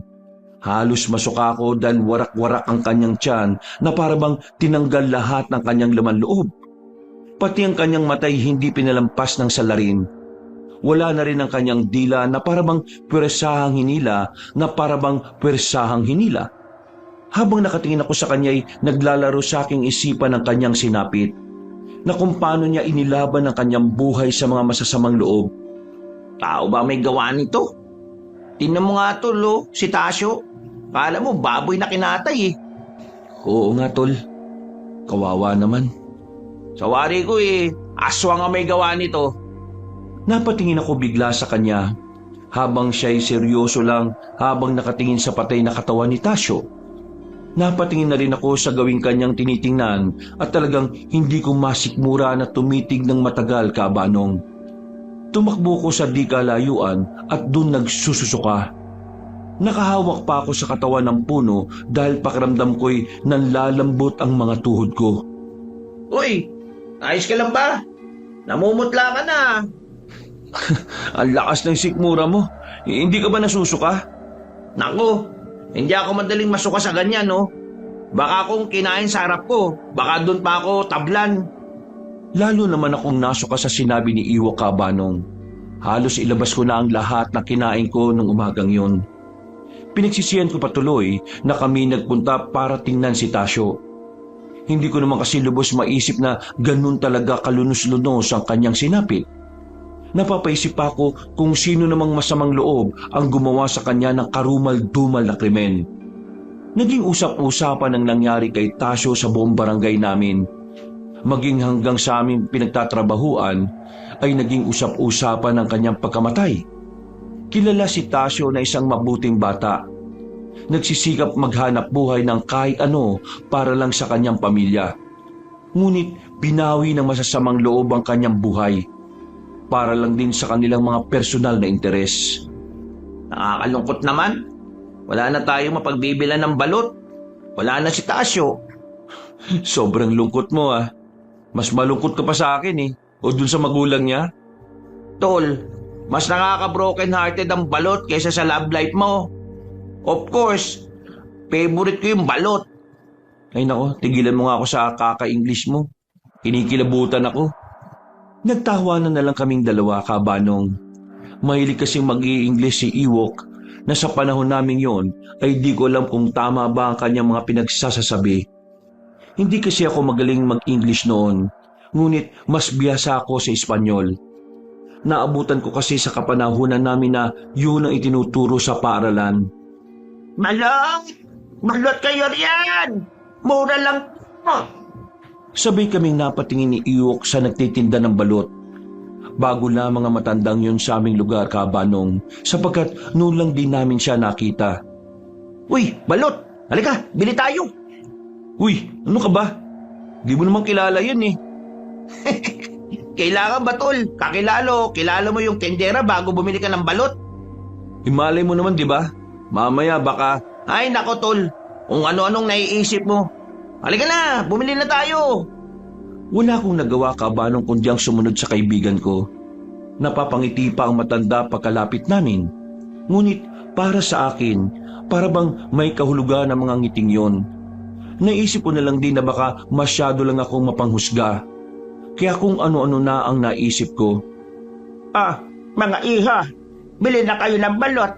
Mainit pa ito. Sakto sa malamig na panahon. Ay, magandang gabi yun, ay. Bago ba kayo rito? Mukhang ngayon ko lang kayo nakita. Ay hindi naman iha. Diyan lang ako sa kabilang bayan. Maaring bago ko rito sa inyong barangay. Ngunit dito na ako sa bayang ito pinanganak. Mukhang hindi talaga kami palagala ng kaibigan ko, Nay. Natawa na lang si Ewok habang sinasabi yon sa matanda. Habang ako'y walang imik na nakikinig sa kanila. Lihim lang akong napapasulyap sa matanda. Lihim kong pinagmamasdan ng kanyang kabuuan. May kulit kayo manggi siyang balat, Kabanong. Ngunit hindi ito naging hadlang para makita ang mga peka sa balat niya na parabang dinaanan ng maraming panahon. Mahaba ang halos puti na niyang buhok na kahit na may nakatalukbong na balapal ay mababanaag mo pa rin. Marami ng guhit ang noo niya at halos namumungay na ang mga mata. Napapitlag ako, Kabanong, nang mapatingin siya sa akin. Hindi galit ngunit napakatalim. Bagya pa nga akong napatras sa gulat na siya namang ikinalingon ni Ewok sa akin sapagat di ko na malaya na napahawak pala ako sa laylayan ng damit niya. Ano, ayos ka lang? Ha? Oo. Nawalan lang ako ng balanse. Kaya kailangan mo nga ng balot ng sa ganun lumakas ang tuhod mo. Bumili ka na, para maging malakas ka. Napapailing na lang ako, kabanong. Nahihiya naman akong hindi bibili. Isa pa'y paborito ni Ann ang balot. Ilang linggo na rin siyang di nakakakain kaya pasasalubungan ko na lang siya. Dumukot ako sa bulsa ko ng barya at bumili ng isa. Tinanong pa ako na matanda kung ako lang ba ang kakain sa aking biniling balot. Ay, hindi po, Nay. Para po ito sa kapatid ko. Paborito po kasi niya ang balot eh. Ay, ganun ba? Mas masarap kainin niyan kapag mainit pa. Oo nga po. Matapos namin bumili ay nagpasya na kaming umuwi na dalawa. Napapailing pa ako sa katakawan ni Iwok sa balot. Kumain muna siya ng 3 bago umuwi. Nagulat pa ako nang sabihin niyang bumili pa siya ng isa pa para sa kanya. Dahil ayaw niyang mainggit sa mga kasamahan sa bahay nila kapag kumakain sila. Hindi ba nananakit ang batok mo kakakain mo niyan? Mas puputok ang batok ko sa inggit mamaya kung hindi ako kakain uli. Natawa na lang ako sa sinabi niya, kabanong, na ikinatawa rin niya. Nagpaalaman na kaming dalawa na makarating na siya sa daan ng kanilang purok. Kahit 4:00 na ay medyo mataas pa rin naman ang araw. Kumuhay pa ako sa kanya, kabanong, ngunit medyo natigilan ako dahil pakiramdam ko'y may kakaiba kay Iwok. Napakaganda ng kanyang mga ngiti at pakiramdam ko'y nagliliwanag siya habang kumakaway sa akin. Napailing ko pa ang aking ulo saka pumikit saglit at muling dumilat. Nang mapatingin ako sa kanya, ay ang mukha na niyang nagtataka ang nakatingin sa akin.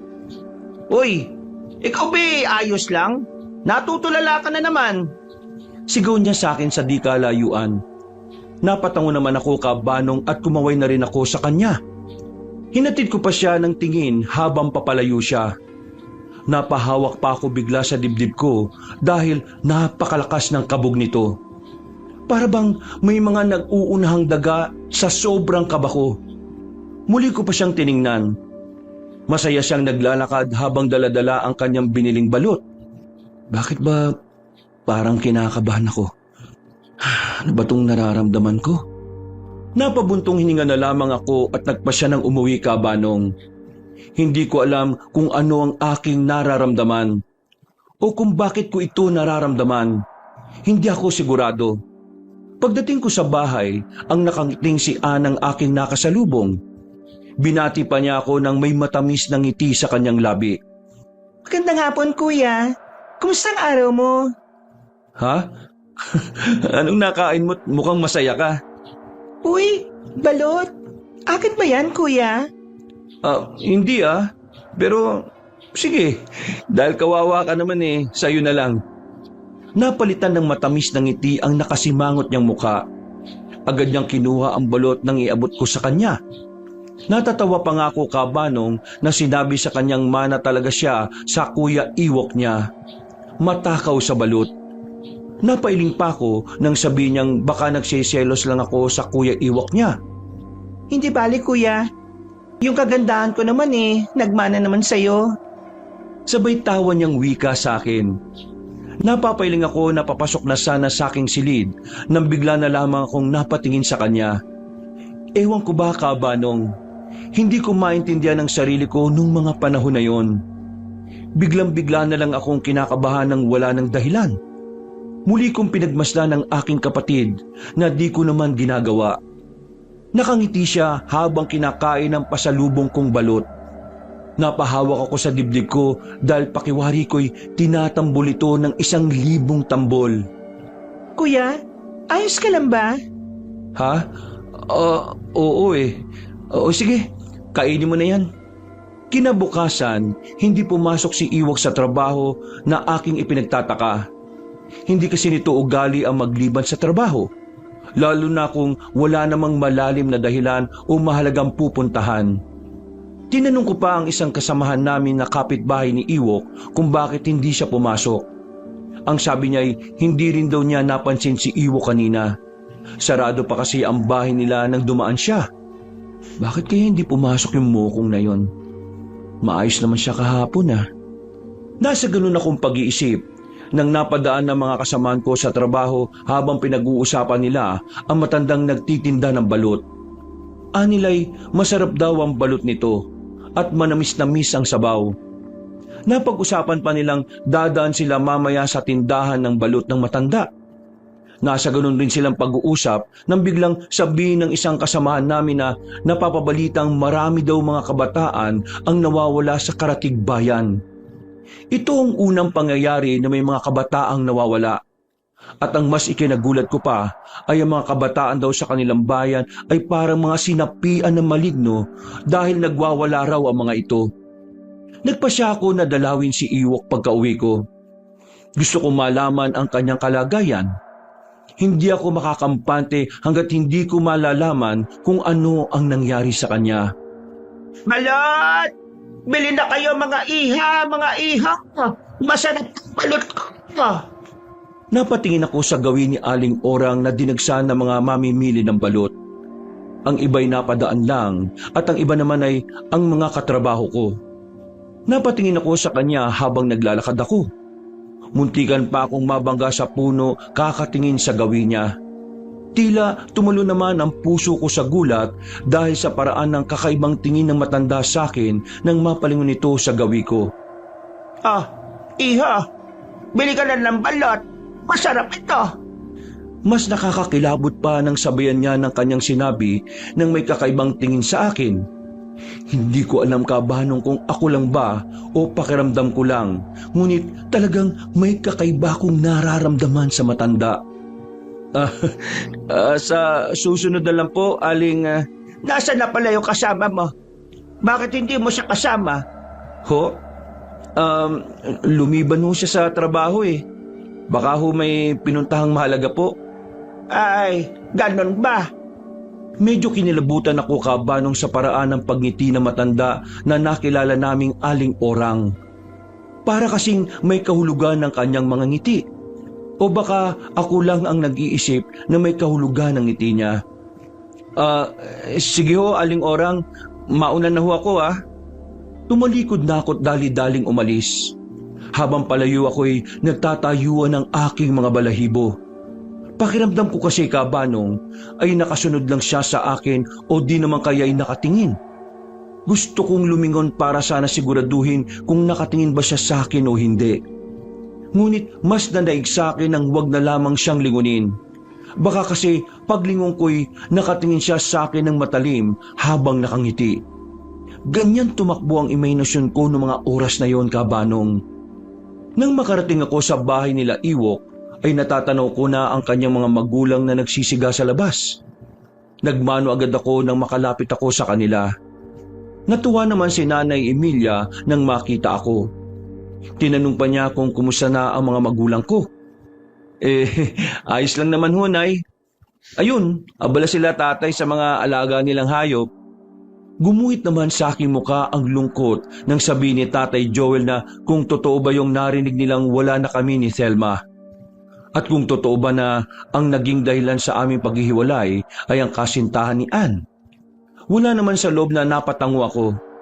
Narinig ko pa ang sinabi ni Tatay Joel na huwag magpapakita sa kanya si Roel at tatagain talaga niya ito. Nako Tay, hayaan niyo na ho yung lalaking yun. Huwag niyong dungisan ang kamay niyo sa marumi niyang dugo. May araw din ho ang dalawang yan, Tay. Hayaan na nating ang karma na ang maningil sa kanila. Napatango naman si Tatay Joel at sinang-ayunan ako. Pagkuway, sinabi niyang puntahan ko na lang si Iwok sa loob ng silid nito. Ayon sa kanila, hindi pa lumalabas si Iwok at nakahiga lang ito buong araw. Hindi pa nga raw ito kumakain buhat kaninang umaga. Palagi raw nito sinasabi na wala siyang gana. Kumatok ako ng 2 beses bago pumasok sa silid ni Iwok. Nakita ko siyang nakahiga at tulog na tulog. Lumapit ako sa kanya at marahan siyang tinapik na agad naman niyang kinagising. Anong nangyari? Bakit ka lumiban? May sakit ka ba? Ikaw pala, Tol. Kagabi pa masakit ang tiyan ko kaya hindi muna ako pumasok. Nakainom ka na ba ng gamot? Alam ba nila nanay na kanina pa masakit ang tiyan mo? Ano ba kinain mo? Wala naman akong ibang kinain maliban sa balot kagabi. Ewan ko ba, Tol? Pakiramdam ko parang laging tuyot ang lalamunan ko. Baka naman hindi ka natunawan. Ikaw naman kasi ang takaw mo Mabuti pa, sabihin na natin kay nanay at tatay mo to. Ayaw pa sana ni Iwok Kabanong sapagkat ayaw niya makaperwisyo sa mga magulang. Ngunit huli na dahil narinig na ni Tatay Joel at Nanay Emilia ang sinabi niya. Tinanong siya ni tatay kung anong nangyari sa kanya na sinabi niyang masakit lang ang kanyang tiyan. Sinabi naman ng ama na pupuntahan niya si Mang Poldo para ipagamot si Iwok. Nareno kaya si Mang Poldo, tay?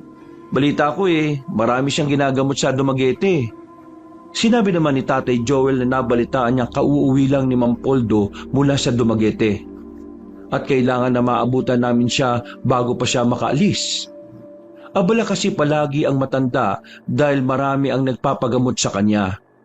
Agad na tinawag ni Tatay Joel ang kapatid ni Iwok at sinabing sasamahan siyang sundiin ng matanda. Tapos, nasa ganun kaming tagpo nang bigla na lang sumigaw si Iwok na amin namang ikinagulat. Nataranta naman si Nanay Emilia nang makitang halos namutla na si Iwok. Aray ko, tay. Parang hinahalo ko yung tiyan ko. Pakiramdam ko, uhaw na uhaw ako Parang may gusto kong kainin na hindi ko alam kung ano. Iwok, tisi mo ang sakit. Baka naman hindi ka lang natunawan. Huwag ka mag-alala. Baka naman maabutan nila tatay si Mang Poldo at gagamutin ka na niya. Walang inaksayang oras si Tatay Joel at ang kapatid ni Iwok. Agad silang umalis upang sunduin si Mang Poldo. Bago kasi umalis si Tatay Joel, sinabi niyang may kakaiba sa anak na kailangang ipagamot ka agad. Tol, parang may nag-aaway na bulati sa tiyan ko. Napakasakit. Baka nasobrang ka lang sa balot. Kau naman kasi, basta balot talaga, para kang sian. Napatawa naman si Iwok sa sinabi ko. Ngunit pagkuway, namilipit na naman siya sa sakit. Nag-alala tuloy ako sa kanya, Kabanong, dahil hindi naman sakiting tao si Iwok. Sabi ko nga, siya ang may pinakamalaking tungol sa amin dahil kahit anong kainin niya, kasya sa tiyan niya. Napatingin ako sa kanya na may sinabi siya sa akin tungkol sa kakaiba raw niyang panaginip. May isang matanda raw sa gitna ng mga nagtitipon-tipon at isa daw ako sa mga naroon.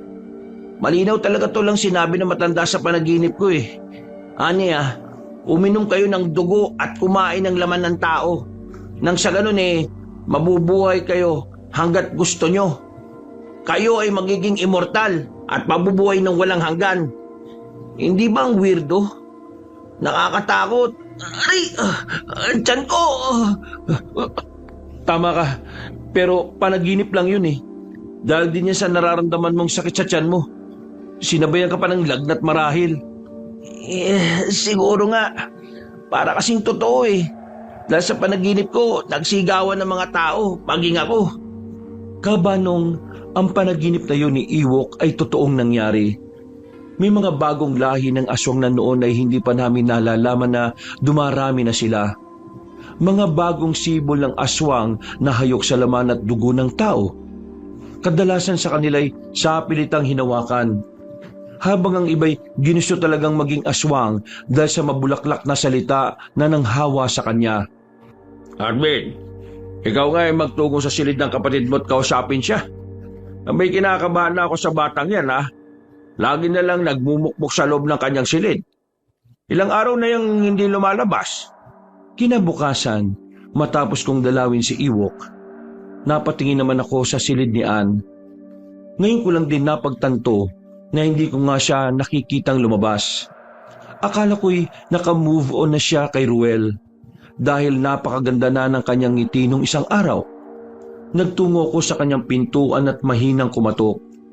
Pagpihit ko sa hawakan ay hindi naman nakakandado ang pinto mula sa loob, kaya marahan ko itong binuksan. Ann, ano bang nangyayari sa'yo? Hindi ka na raw kumakain Bumangon ka na riyan at kumain No quiero comer, hermano.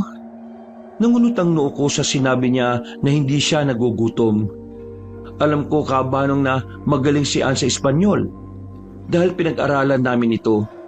Ngunit ang ipinagtataka ko'y hindi naman siya nagsasalita ng Espanyol kapag kinakausap ako. Ayaw na ayaw niya magsalita ng ibang lingwahe sapagkat kawalang katapatan daw yon sa ating bansa. Huy, ano ba nangyayari sa'yo? Nasaktan at nabigo ka lang kay Ruel nag-i-Espanyol ka na. Sal hermano. Natatawa na talaga ako, Kabanong. Bago sa akin ang kanyang pag-i-Espanyol. Hindi ako sanay na ganoon siya. Noon kasi, Kabanong, kapag kinakausap ko siya ng Espanyol, ay sasabihin niya sa akin na nagtatayuan umano ang balahibo niya. Hindi naman daw kami mayaman para mag-Espanyol. Pangmayaman lang umano ang salitang yun. Kaya naman nagtataka ako kung bakit siya nagsasalita nung araw na yon ng salitang ayaw niya. Ako nga tigil-tigilan mo kaka-Espanyol, An. Naninindig ang balahibo ko. Lumabas ka na at kumain. Ticket de fueras. Nagulat ako nang sigawan niya ako at sinabihang lumabas na. Napatras pa ako bahagya at nanatiling nakatingin sa likod niya. Nakaiga siya ngunit nakatalikod siya sa akin. Hindi nagbabago ang kanyang posisyon o kahit kumilos ay di niya ginagawa. Itong unang sigaw sa akin ni Ann, Kabanong. Lumaki siyang magalang at malambing na bata, kaya ganun na lamang ang aking pagtataka. Nang makabawi ako sa aking pagkatulala, ay agad ko siyang nilapitan para sana pabangunin. Ngunit laking gulat ko na sa paglapit ko'y tulog na tulog si Ann. Naghihilik pa ito. Kinilibutan ako dahil kung tulog siya, sino ang kausap ko? Marahang ko siyang tinapik na ikinagulat pa niya. Para bang naalimpungatan pa siya, Kabanong, nang makita ko. Kuya, sakit? Kanina ka pa ba tulog? Bakit? May problema ba? Wala naman. Nagulat lang ako kaka-Espanyol mo Himala. Napatingin siya sa akin na may halong pagtataka sa kanya mukha. Hindi ako nagsasalita, kuya. Dahil napakasakit ng tiyan ko. Nakainom ka na ba ng gamot para sa sakit ng tiyan? Kumain ka na kasi nang sa ganun makainom ka. Dumaan ang araw, Kabanong. Nagising kami na puro patay ang alaga naming manok. Nagtataka ang tatay kong pinulot ang mga sisiw niya na akala mo'y kinigat ng mga daga o ahas. Nilalanggam naman ng iba. Habang ang iba'y halos wala ng laman loob. Lintik na yan. Sinong hayop ang gumawa nito sa mga alaga ko? Halos sabay kaming napalingon nang sumilip si Ann sa bintana. Nang lalalim ang mga mata nito't nangangayayak. Naawa ko sa kapatid ko sa isiping hindi niya nakayanan ang ginawang panluloko sa kanya ni Ruel. Nag-iisa lang siyang kapatid ko at mahal na mahal ko siya, Kabanong. Hindi ko maatim na makita siyang naging miserable ang buhay dahil lang sa manlulokong lalaki na yun. Hindi na siya ang dating Ann na nakilala ko. Wala nang sigla sa kanyang mga mata. Hindi ko na rin nakikita ang mga ngiti sa kanyang labi. Masakit para sa amin na makitang parang gumuhang mundo ng aking bunsong kapatid. Masakit para sa aking mga magulang na makitang tila hindi nakaahon si Ann sa kabiguang ipinagkaloob ni Ruel sa kanya. Ayos ka lang ba, ne? Tango lang ang tanging naging sagot niya sa akin. Pagkuway, isinarado na niya ang bintana. Malungkot kaming nagkatinginan ng aking mga magulang. Mababaka sa kanilang mga muka ang pait at kalungkutang nagaganap kay Ann. Kinabukasan, dinalo ko ang kaibigan kong si Iwok. Kasalukuyan siyang noong ginagamot. Buhat kasi nung huli kong dalaw ay ngayon lang ulit ako nakabalik. Dahil maliban sa maraming ginagawa sa paggawaan ng asukal, ay naging abala ko sa pag-aalaga kay Ann.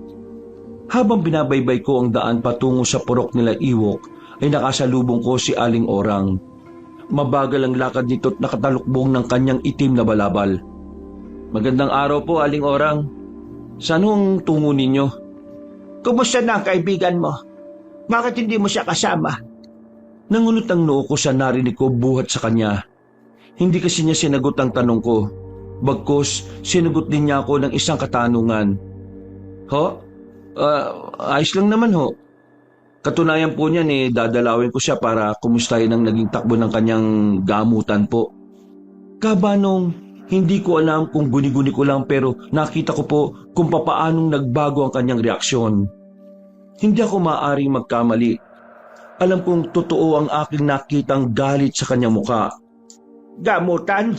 Ginagamot siya? Oo. Bakit to, Aling Orang? May problema ho ba? Nagbago naman ang kanyang reaksyon, Kabanong. Mula sa galit ay napalitan ito ng ngiti. Inayos pa niya ang kanyang suot na balabal at muling napatingin sa akin. Wala naman, iho. Nagulat lamang ako na ginagamot siya. May sakit ba siya? Hindi ko pa ho alam eh. Nakaraan kasi masyado raw pong masakit ang tiyan niya. O sige ho, Aling Orang, mauna na ho ako. Umalis ako ng walang lingon. Hindi ko na siya nilingon pa, Kabanong. Ayaw kong makita ang kanyang ekspresyon. Ngunit nararamdaman kong nakatitig siya sa akin. Hindi man ako lumingon ay ramdam ko. Nagtayuan din ho kasi ang mga balahibo ko, lalo na sa sentido. Kaya naman binilisan ko ang aking hakbang. Pakiwari ko'y hindi na sumasayod sa lupa ang mga paa ko. Pinagpapawisan naman ako dahil habang nagmamadali ako'y pakiramdam ko hindi ako umaalis sa nilalakaran ko. Halos umiyak na ako, Kabanong, sa takot dahil para akong binabangungot ng gising. Animoy may kung anong kilabot ang gumagapang sa aking kaibuturan. Pakiramdam ko'y nasa paligid ko lang si Aling Orang. Nakatitig ng masama at parang bumubulong. Napapaisip pa ako kung anong meron sa matandang nagtitinda ng balot na ito. Sino siya o ano siya? Nasa ganun akong tagpo na may tumawag ng pangalan ko at paglingon ko'y si Thelma at Ruel. Tinatanong nila ako kung ano ang nangyari. Ngunit hindi ko sila pinansin at nagpatuloy ako sa paglalakad. Lagatak ang pawis ko habang hinahabol ko ang aking hininga. Isa pa, hindi yun ang oras para patulan ko si Ruel. Hindi mo na yun ang tamang panahon. Salamat ka, Iwok, at naagapan natin ang sisiw sa tiyan mo. Dahil kung hindi, magiging kauri ka na rin ng aswang. Ang isang mainam ay hindi ka pa nakainom ng dugo o kahit anong uri ng dugo ng mga nabubuhay. Ano hong ibig niyong sabihin, Mang Poldo? Napatingin sa akin si Mang Poldo at napatingin kay Iwok na sinabayan pa niya ng isang malalim na buntong hininga. Muntik nang maging aswang ang kaibigan ko. Niyanggaw siya. Ang mainam maliit pa ang sisiw sa kanyang tiyan at di pa siya nakakainom ng dugo ng hayop. Hindi naman ito malakas na aswang. Isa lamang mababang uri ng aswang ang nangyanggaw sa kanya. Ganun pa man, mahirap nang tanggalin ang yanggaw kapag lumaki na ang sisiw sa tiyan ng biktima. Saan ba nakuha ni Iwok yung yanggaw niya? Ibig ko pong sabihin paano siya nayanggaw? Maaaring sa pagkain. Hindi naman kaya sa mga inumin o sa tingin ng isang aswang. Kapag nakipagtitigang ka sa aswang maaari kang mahawaan o mayanggaw. Kung kanyang nanaisin at kanyang maibigan ang isang tao. Sa takot ko na mayanggaw, Kabanong, nagpasuri na rin ako. Para namang nabunutan ako ng tinik sa dibdib nang sabihin ni Mang Poldo na huwag akong mag-alala dahil maayos ang aking kalagayan. Malakas ang sistema mo, iha. Mukhang mahihirapan ng aswang na yanggawin ka. Sa totoo lang ho, kinabahan ho talaga ako Pero wala na ho bang yanggaw si Iwok? Wala na. Dahil natanggal ko na ang sisiw sa tiyan niya. Hindi pa naman kumakalat ng kamandag ng aswang sa katawan niya. Kung ating ihahalin tulad sa halaman ay hindi pa sumisibol at maliit pa ang ugat. Madali pang bunutin. Bakit? Takot ka bang maging aswang ako? Kung maging aswang man ako mamimili ako ng magagandang kakainin, no? Uy, kaya ka hindi naging aswang may pagkamanyakis ang utak mo Natawa naman si Iwok sa sinabi ko. Masaya ko, Kabanong, na maayos na ang kalagayan ng kaibigan ko. Sa mundong ito, siya lang ang namumukod tangi kong kaibigan. Siya lang din ang nagiging karamay ko sa lungkot. Marami man akong kaibigan, Kabanong, dahil pala kaibigan naman akong tao. Ngunit iba si Iwok sa kanilang lahat. Dahil siya lang ang kaibigan ko na sinasamahan at dinadamayan ako sa problema. Saan mo ba nakuha yung yanggaw mo? Baka nga daw sa pagka... Ang ibig kong sabihin kailan nagsimula. Napaisip naman si Iwok. Malakas kasi ang kutob ko, Kabanong, na baka nagsimula ang lahat sa araw na kumain siya ng balut. Gusto ko lang makasiguro na tama ang aking kutob. Naalala mo nung lumiban ako sa trabaho? Sinabi kong sumakit ang tiyan ko. Doon nagsimula. At agad rin naman akong ginamot ni Mang Paldo noon. 1 linggong gamutan ginawa niya hanggang sa heto, tapos na. Hindi kaya dahil sa balot? Nanlalaki naman ng mga mata ni Iwok na nakatingin sa akin. At sa totoo lang, Kabanong, ay kinabahan ako para sa pagtitig niya. Natakot ako na hindi maunawaan kung ano ang dapat na maramdaman. Oo, tama. Doon nagsimula ang lahat. Hindi nakain ng pamilya kong balot na yun dahil nabahuan sila. Akala namin sira kaya tinapon ko na lang. Si Ann ba, nakakain nun? Napatayo ako, Kabanong, sa sobrang kaba. Hindi ko alam ano ang aking gagawin. Nanginginig ang buong katawan ko, ang buong sistema. Hindi ko alam kung ano ang una kong sasabihin, Kabanong. Hindi ko alam kung ano ang aking gagawin. Kumusta ang kapatid mo, iha? Diyos ko, huwag niyo pong ipaintulot. Diyos ko po. Pre, bakit? Nung araw na kumain siya ng balot, nanakit din yung tiyan niya. Ilang araw ko siyang hindi napansin dahil naging abala ako sa trabaho. Diyos ko, Mang Poldo, pakiusap po. Punta mo kaagad ang kapatid ko. Sige, iho. Tayo na, ha? Hindi pa man natapos ni Mang Poldo ang kanyang sasabihin, ay nakarinig kami ng malakas na sigaw. Agad kaming lumabas para tingnan kung sino ang nagsisisigaw na yun. Pinsan ko pala, Kabanong. Nagmamadaling hinahanap ako. Nagtataka pa ako't namumula siya na animoy takot na takot. Tinanong ko siya kung ano ang nangyari. Halos himatayin ako nang sabihin niyang kinain ni Ann ang mga manok ni tatay. Diyos ko po! Tara, samahan na kita! Hindi, magpahinga ka muna. Ako na sasama. Tara na, iyo. Tayo't magmadali na. Kabanong, wala po kaming sinayang na oras ni Mang Poldo. Halos liparin po namin ang kalsada, makarating lang kagad sa bahay. Halos hindi na po lumalapat sa lupa ang paa ko. Dahil ang naisip ko sa oras na yon ay ang aking kapatid. Tandang-tanda ko noon, mag-aalas 6 na ng hapon. Nag-aagawan na ang liwanag at kadiliman kung sino ang maghahari sa mundo. Nabutan namin si Ana pinipigilan ng aming mga kamag-anak. Nagwawala ito at puno ng dugo ang kanyang katawan. Dali-dali ako lumapit sa kanya at tinawakan ko siya sa pisngi. Tinawag ko pa ang kanyang pangalan ngunit hindi niya na ako nakikilala, Kabanong. Kahit anong gawin kong tawag sa kanya'y wala na sa akin ang kanyang atensyon kundi nasa mga hayop na nagkalat ang dugo. Diyos ko po, Arvin. Itali niyo si Ann sa kanyang silid. Puhaw na siya sa dugo't laman. Magmadali para maagapan ko pa. Dali-dali naming ipinasok si Ann sa kanyang silid. At maging kami ay halos masuka. Napakabaho ng kanyang silid at nagkalat ang dugo sa kanyang higaan. Marami ring mga sisiw na patay na sa sahig. Naiyak ang aking ina dahil hindi man lang namin nabigyan ng pansin si Ann. Hindi namin alam, Kabanong, na maliban sa pagkabigo niya sa pagkain ay may ibang laban pa pala siyang kinakaharap. Isang tahimik na laban na hindi man lang nabigyan ng boses para aming marinig. Sige, higpitan niyo pagkakatali. Lumabas kayong lahat. Ano man ang inyong marinig hayaan niya lang ninyo. Nakiusap ako kay Mang Poldo na sasama ako sa loob. Sinabi naman niyan basta kayanin ko ang aking makikita. Dahil matinding laban umano ang mangyayari. Pumasok na kami sa loob. Naiwan na sa labas ang aking mga magulang. Nag-utos pa si Mang Poldo na magsiga sila ng goma para pangtaboy sa mga aswang.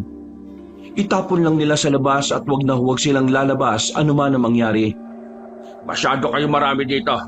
Umuwi muna ang iba sa inyong tahanan. Magsarado kayo ng pinto dahil maraming aswang ang darating para kunin si Ann. Kinabahan ako, Kabanong. Paano kung kunin nila ang kapatid ko? Paano kung tuluyan na itong matulad sa kanila ng mga halimaw sa dilim? Hinintay muna ni Mang Poldo na makauwi ang mga kamag-anak at iba ko pang mga kapitbahay. Inutusan rin silang lahat ni Mang Poldo na magsindi ng goma para pantaboy sa mga anak ng dilim. Bago pa man maisara ni tatay ang pinto, ay nakita niyang paparating si Iwok at ang kanyang pamilya. Lumabas muna ako sa silid ni Ann para silipin sila. Di ba mahina ka pa? Sinabi ko naman sa iyo na magpahinga ka muna eh. Kasama mo ba mga kapatid mo?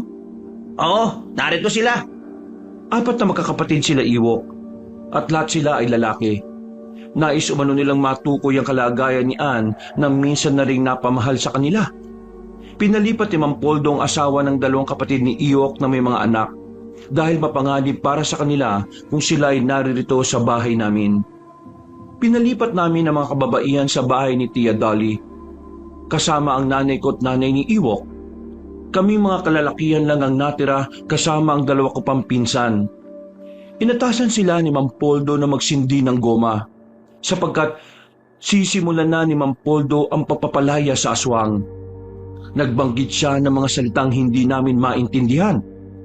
Yun ang naging panimula ni Mang Poldo sa kanyang panalangin na noon ay di ko alam kung anong uri ng salita nang ibig sabihin ay tinatawagan niya ang kanyang mga saluguron na siya ay tulungan. Nagwawala si Ann at pilit na pinipigtas ang pagkakatali sa kanya. May pagkakataon pang kinakagat niya ang mga tali. Ann, pakiusap kapatid ko. Labanan mo sila. Ann, makinig ka, iha. Labanan mo naman ang naririnig mong boses. Narito ang iyong pamilya.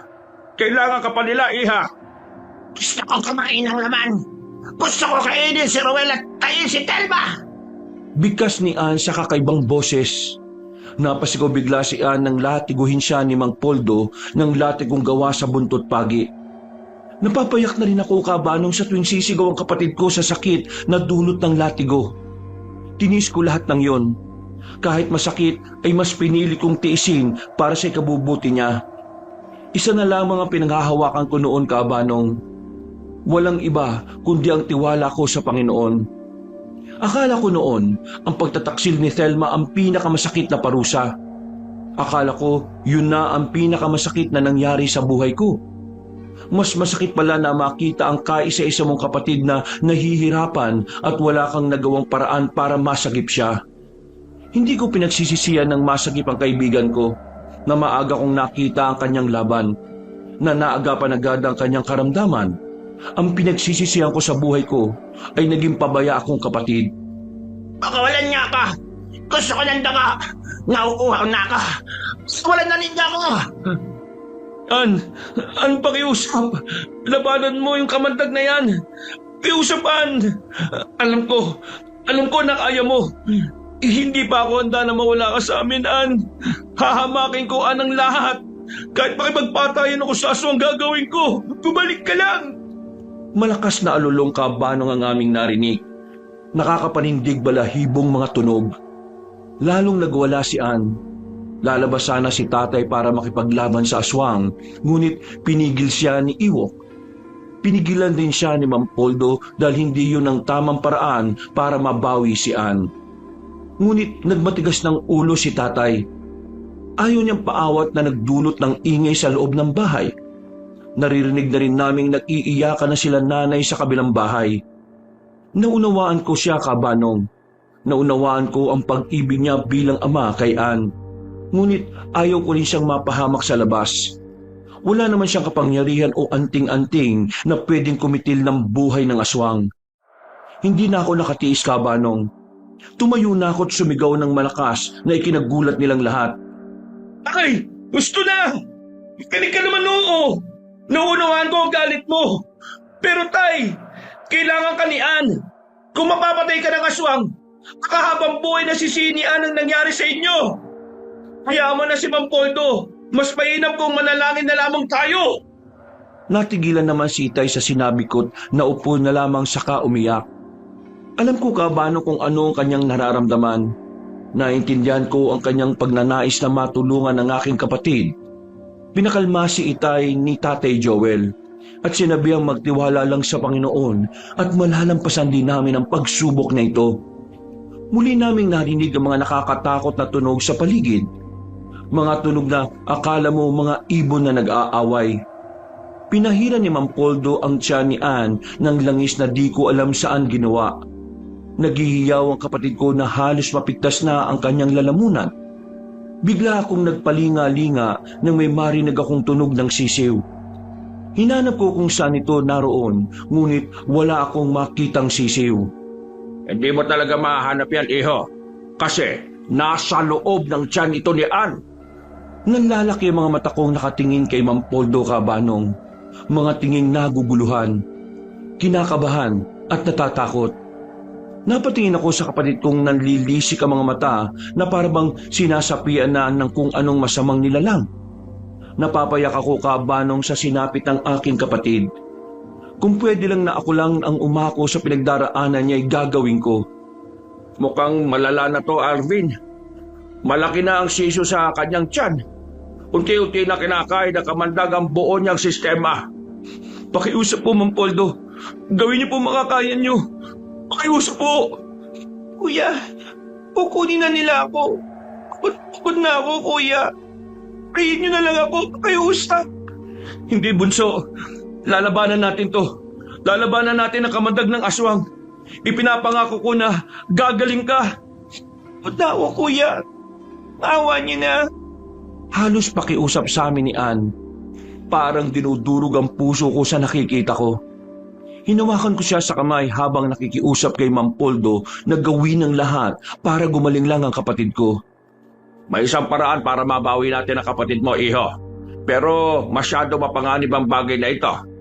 Kahit ano po, Mang Poldo, susuungin ko. Mailigtas ko lang ang kapatid ko. Napatingin sa akin si Mang Poldo na sinabayan niya ng malalim na buntong hininga. Ano man ang kahinatnan ng aking kakayanin, kahit gaano man pa kapanganib ay aking susuungin. Kailangan natin magtungo sa lungga ng mga aswang. Kailangan mailibing natin ang mga kuhol na may buhok ni Ann sa bahay ng aswang. Paano natin malalaman, Mang Poldo, kung sino ang aswang? Kung sino ang nagtitinda ng balot, iho. Dahil sa balot nagsimula ang lahat. Si Aling Orang? Siya po nagtitinda ng balot. Sa kanya kami bumili. Muling lumakas ang tunog ng mga aswang. Animoy, nagwawala silang mga baboy ramo. Muli na naman akong nakaamoy ng sinunog na goma na sinindihan ni Iwok at ni Itay. Lumabas kami para sabihin ang aming balak. Nais namang tumulong ng aking mga pinsan, ngunit sinabi ko na masyado mapanganib ang aming gagawin. Ngunit sinabi nilang handa silang makipaglaban para sa aking kapatid. Natuwa naman ako kabanong na maraming nagmamahal kay Ann. Ganun siguro talaga kapag mabuti kang tao. Ko, ang dalawang pinsan ko at si Mang Poldo ang aalis para sumugod sa kuta ng mga aswang. May iwan si Iwok para siya ang hahagupit kay Ann habang wala kami. Si Tatay Joel ang magpapahid ng langis kay Ann, habang si Itay at ang tatlo pang kapatid ni Iwok ang magsisindi ng goma. Iwok, huwag mong tatantanan sa paggagupit si Ann, ha. Huwag kayong maawa kung magpapaawa siya. Hindi na siya yan. Huwag rin ninyong hayaang makalapit si Andres sa kanya dahil maaawa lang siya. Masusunod po, Mang Poldo. Gagawin po namin ni tatay ang lahat para kay Ann. Mag-ingat po kayo. Ikaw rin, pre, Alvin. Pakiusap, bumalik ka ng ligtas, ha? Makakaasa ka, Iwok. Babalik kami ng ligtas. Sa likod kami ng bahay dumaan. Ngunit, bago kami umalis ay binigyan kami ni Mang Poldo ng tig-1 kwintas na panlaban sa aswang. Huwag daw namin itong huhubarin at sisikaping huwag maputol at mawala para sa aming kaligtasan. Tandaan nyo, talasan nyo ang inyong mga mata at pakiramdam. Kailangan maunahan natin ang mga aswang sa mga bahay nila. Kailangan mapatay natin ang nanghawa. Siya ang pangunahing pakay natin. Ano pong mangyayari sa mga nahawaan, Mang Poldo? Gagaling ang mga hindi sinasadyang mahawaan. Ngunit ang mga nagpahawa na bukal sa kanilang loob ay mamamatay kasama ng nangyanggaw. Binaypay namin kabanong ang kagubatan. Masukal ito, ngunit hindi ko ito alintana. Hindi ko iniinda ang mga tinik na aking maaapakan dahil sa nakabalot na kadiliman. Ang tanging nasa isip ko'y mailigtas ko ang aking kapatid. Humanga rin ako kay Mang Poldo. Sa kabila ng kanyang katandaan ay makikita mo ang liksi sa kanyang katawan. Kung papaano siya kumilos sa dilim na parabang umaga lang sa kanya kung kanyang suyuri ng gubat. Napahinto kami nang sabihan niya kaming huminto. Sinabi niyang yumuko kami dahil maaring may mga aswang pa sa paligid. Tingnan mo ang mga bahay nila, nakatalikod sa araw. Ngayon, ikaw ang magtatalim ng kuhol sa mismong pinto ng bahay ng mga aswang. Huwag ka matakot. Naririto lang kami, aalalay sa'yo. Opo, sige po. Arvin, tandaan mo. Huwag ka palilin lang sa anumang makikita mo. Magaling silang manlinlang ng tao. at manggaya ng mukha. Kaya mag-iingat ka. Maaari niyang gayahin ng sino mang malalapit sa puso mo upang ikaw ay kanyang linlangin. Opo, nauunawaan ko po, Mang Poldo. Umalis na ako, dala ang kuhol at asin na aking itatanim sa bahay ng mga aswang. Naririnig ko ang kabog ng aking dibdib. Dahil sa totoo lang, natatakot talaga ako, Kabanong. Wala naman akong kaalam-alam sa pakikipaglaban, ni wala akong karanasan kung paano ito gagawin. Napahinto muna ako at tumugot ng malalim na buntong hininga. Ilang beses pa akong nagbuga ng hangin na halos nanikip na sa aking dibdib. Nag-usal pa ako ng panalangin na sana ay gabayan ako ng Panginoon sa gagawin ko. Dahil alam ko na hindi niya ako pababayaan. Kahit nanginginig ang aking mga kalamnan sa kaba, ay sinikap kong magawa ng tama ang aking gagawin. Sa awa ng Panginoon, Kabanong, ay nailibing ko ng maayos ang mga kuhol. Pagkatapos kong ilibing lahat ay naupo ako sa pintuan ng bahay na nasa gitna. Sa wari ko'y ito na nga ang bahay ng pinakapinuno. Sinabi sa akin ni Mang Poldo na umaupo lang ako sa bungad ng pinto ng bahay ng aswang. Ginawa ko naman, Kabanong. Nanginginig akong umupo sa bahay ng aswang. Ngunit nagtiwala na lamang ako sa mga kasamahan kong sinasabi nilang nasa paligid lamang sila. Nagmistula akong pain sa mga oras na yon, Kabanong. Ngunit tinapangan ko na lang ang aking sarili para sa aking kapatid. Maganda kayo. Kailangan nating masugatan ng mga aswang. Tinanong ng dalawa kong pinsan kung kakayanin ba namin ang mga aswang. 4 lamang kami kumpara sa mga ito. Huwag kayong mabahala. Hindi lang naman tayong 4 na makikipaglaban. Nariyan na ang mga kasamahan ko sa paligid para tumulong sa atin. Samantala, Kabanong, sa aming bahay, ito'y ayon sa kwento sa akin ni Iwok, nais ko lang ibahagi sa inyo kung paano sila nakipaglaban habang wala kami. Patuloy daw si Iwok sa paglalatigo kay Ann. Ayon sa kanya, masakit man sa loob niya, ay ginawa niya ang kanyang tungkulin na ibinili ni Mang Poldo sa kanya. Sabi pa noon ni Iwok, munti ka na siyang malinlang ni Ann. Nagpapaawa kasi ito sa kanya na siya ay kalagan. Kuya, kalagan mo na ako. Parang awa mo na, kuya. Sasakit na ako. An, tiisin mo lang. Para rin naman sa iyo yan eh. Kuya, pakiusap. Sasakit na kasi ako eh. Bawa ka, kuya. Tulan mo na ako. Dahil mahal na mahal ni Iwok ang kapatid ko para na rin niyang itong kapatid, ay binalak niya itong pakawalan. Mainam na lamang ay naabutan siya ni Itay. Huwag mo pakakawalan yan. Tay, maawa ka na sa akin. Kaulan mo na ako. Masakit ng kamay ko. Ikaw ka na ko. Alimaw ka. Sabay agaw daw ni Itay ng latigo kay Iwok at walang habas niyang nilatigo ang kapatid ko. Alam ko, Kabano, kung gaano kahirap sa kanya bilang isang ama ang latiguhin ng kanyang anak. Pikit mata niyang hinampa si Ann para di niya makitang nahihirapan at nasasaktan ito. Kung sino ka mang malignong gumagambala sa anak ko, lumayan mo siya. Lumayas ka na sa katawan niya. Hindi ako papayag na makuha mo si Ann. Tay, ako na magpapahid ng langis. Tulungan mo na lang si na kuya na magsindi ng goma. Kami nang bahala rito ni Tatay Andres. Dali! Napatango naman si Tatay Joel at lumabas para tulungan ng mga anak sa pagsindi ng goma. Nang gabing yun, Kabanong, para kina Iwok ay nagmistulang katatakutan sa buhay nilang lahat. Sa buhay namin na di namin makakalimutan. Akala ko noon, sa palabas lang makikita ang aswang. Meron pala talaga sa totoong buhay at isa si Ann ang patunay. Patawarin mo ako, anak. Ngunit kailangan kong gawin to para sa iyo. Hindi ka namin isusuko, anak. Hindi kami susuko makipaglaban sa kanila. Tay, pagod na po ako. Patay na po ninyo ako. Bunso, hindi tayo susuko. Hayaan mo sila sumuko. Isipin mo na lang ang kuya mo. Sinuong niya ang panganib para sa iyo, Ann. Kaya lumabang ka, pakiusap. Uni, huwi, guho ka. Ang ibig sabihin nun, Kabanong, ay mamamatay daw ako. Sabi ni Iwok noon ay muling hinagupit ni tatay ng latigo si Ann na ikinasigaw naman ng kapatid ko. Panay tawa at iyak daw ni Ann. Para bang nakikipag-agawan si Ann sa kanyang sariling katawan na nais agawin ng aswang. Kung ano man ang sinasabi mong maligno ka, Hindi ko hahayaang maganap. Kaya manahimik ka. Agad daw na nilatigo ni tatay si Ann dahilan para magsisisigaw ang kapatid ko. Halos mapigtas na ang lalamunan ni Ann kakasigaw. Hindi na ininda ni tatay ang aura niya para kay Ann.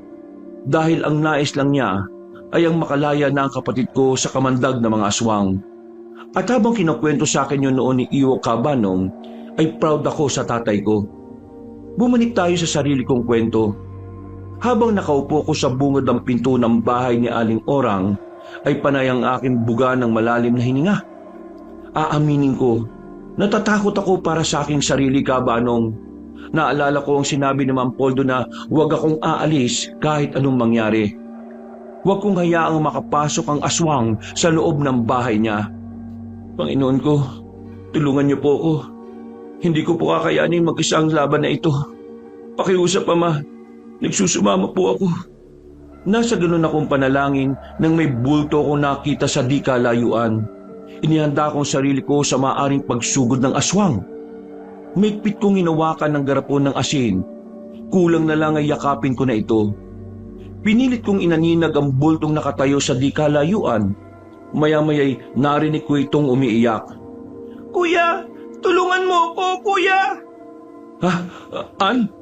Ikaw ba yan? Kuya, tulong. Hindi ko na kaya. Pagod na ako, kuya. Ann! Bababa na sana ako ng hagdan nang maalala ko ang sinabi ni Ma'am Poldo na huwag akong palilin lang. Kaya bumalik ako't kinuhang muli ang asin at niyakap ng mahigpit. Muling nagsalita ang nilalang, ngunit boses naman ng aking ama. Arvid, anak. Umuwi ka na. Hayaan mo na kapatid mo. Hindi na natin siya maliligtas. Hindi to ang aking ama. Kahit kailan hindi susuko ni Itay ang aking kapatid. O kahit na sino sa amin. Alam ko na kahit kailan hindi sasabihin ni Itay ang bagay na yon. Hindi ikaw ang Itay ko. Lumapit ka rito. Tara, magtuos tayo. Ang tapang mo naman para hamulin ako, mortal. Sino ka ba? Huwag ka ng maraming satsat. Lumapit ka na rito at harapin mo ako. Wala kang magagawa sa akin. Makukuha ko rin ang kapatid mo. Magiging kauri namin siya, lalo na kapag nakatikim na siya ng dugo ng tao. Natuwa siya na parabang lasap na niya ang tagumpay. Isang tawa na puno ng pagbubunyi. Napakuyom ako, Kabanong. Ramdam ko ang galit sa puso ko at balak ko na siyang sugurin. Ngunit hindi ako maaaring umalis sa aking kinauupuan. Sinabi kasi ni Ma'am Poldo na siya na ang bahalang sumugat sa mga aswang. Kapag nasugatan daw ang mga aswang, ay kailangan nila makabalik sa kanilang bahay para makapagpalit anyo. Ngunit kapag inabutan siya ng araw sa labas ng kanilang tahanan, ay masusunog sila at mamamatay. At kapag nasugatan sila, ay kailangan din nila makapasok sa bahay nila para gamutin ang kanilang mga sugat. Ngunit dahil sa kuhol na may buhok ni Ann, ay di sila makakapasok. Anong ginagawa mo sa aking tahanan? Bakit ka naririto? Para ikaw ipaslangin. Ako? Papatayin mo? Papatawa ka mo? Hindi siya nagmimero, masandang hukluman. Napatingin kami ni Aling Orang kay Ma'am Poldo. Kasama ang aking mga pinsan, bigla namang napatawa si Aling Orang nang makita ang mga kasamahan ni Ma'am Poldo. Sigurado ba kayong lalabanan niyo ang aking lahi? Maging hapunan lamang kayo. Kung yun kung hindi kayo aabutan ng liwanag. Nagpikas si Aling Orang ng mga salitang hindi ko maintindihan. Napangisi lang si Ma'am Poldo sa sinabi ni Aling Orang nang ibig sabihin ay kahangalan. Mamamatay daw si Ma'am Poldo. Ang silitang ginagamit nila ay ang pinakamabisang salita para sa mga mahikang itim. Isang salita na kayang kumitil ng mga buhay. Inihanda ni Ma'am Poldo ang kanyang gamit na latigong gawa sa buntot pagi na may dasal ng 2 uri ng Latin. Ayon kay Ma'am Poldo, ipinagkaloob ito ng kalikasan sa kanya para labanan ng nilalang na anak ng kadiliman. Tignan natin kung sino ang mauna sa ating dalawa. Ha! Mga kalahi ko! Sugod! Nang lumabas ang mga kalahi ni Aling Orang Kabanong, ay kinabahan ako. Napakarami nila. Hindi ko alam kung lahat ba ito ay nayanggaw niya o mga nagpahawa talaga sa kanya. Napatingin ako sa mga pinsan ko. Wala akong nakitang bahid ng takot sa kanilang mga mata. Pakiramdam ko'y handa rin sila sa pakikipaglaban. Arvin, ang pagtula mo ng pansin ay si Orang. Sa oras na masugatan siya, isabuyan mo siya ng asin. Opo, masusunod po, Mang Poldo. Siya ang ugat na kailangan nating putulin. Kaya siya lang ang tutukan mo. Hayaan mo lang ibang aswang.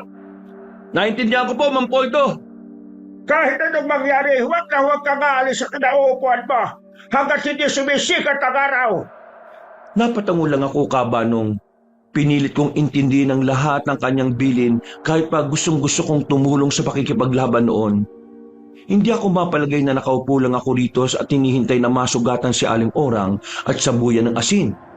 Ngunit kung gagawin ko yon ay masisira lahat ng plano ni Mang Poldo, kaya gagawin ko na lang ang tungkuling iniatang niya sa akin. Sumipol si Mang Poldo at nagulat ako nang maglabasa ng mga tao mula sa gubat. Maging si Aling Orang ay nagulat din sa kanyang nakita. Hindi niya akalain na marami rin palang kasama si Mang Poldo na mga lalaban sa kanila. Hindi ko alam kung sila ba ay mga manggagamot din o baka naman antingero. Kung ano man sila, ang mahalagay masusupil namin ang lahi ng mga aswang. Hinarap ni Mang Poldo si Aling Orang. Inilabas niya ang kanyang latigo gawa sa buntot pagi at tinik ng suha. Habang si Aling Orang ay naghanda na rin sa pagsugod kay Mang Poldo. Sa totoo lang, Kabanong, hindi naman sila talaga nakakatakot. Para lang silang normal na mga taong naligo sa grasa. Hindi katulad sa mga napapanood natin na talagang nagiging halimaw sila.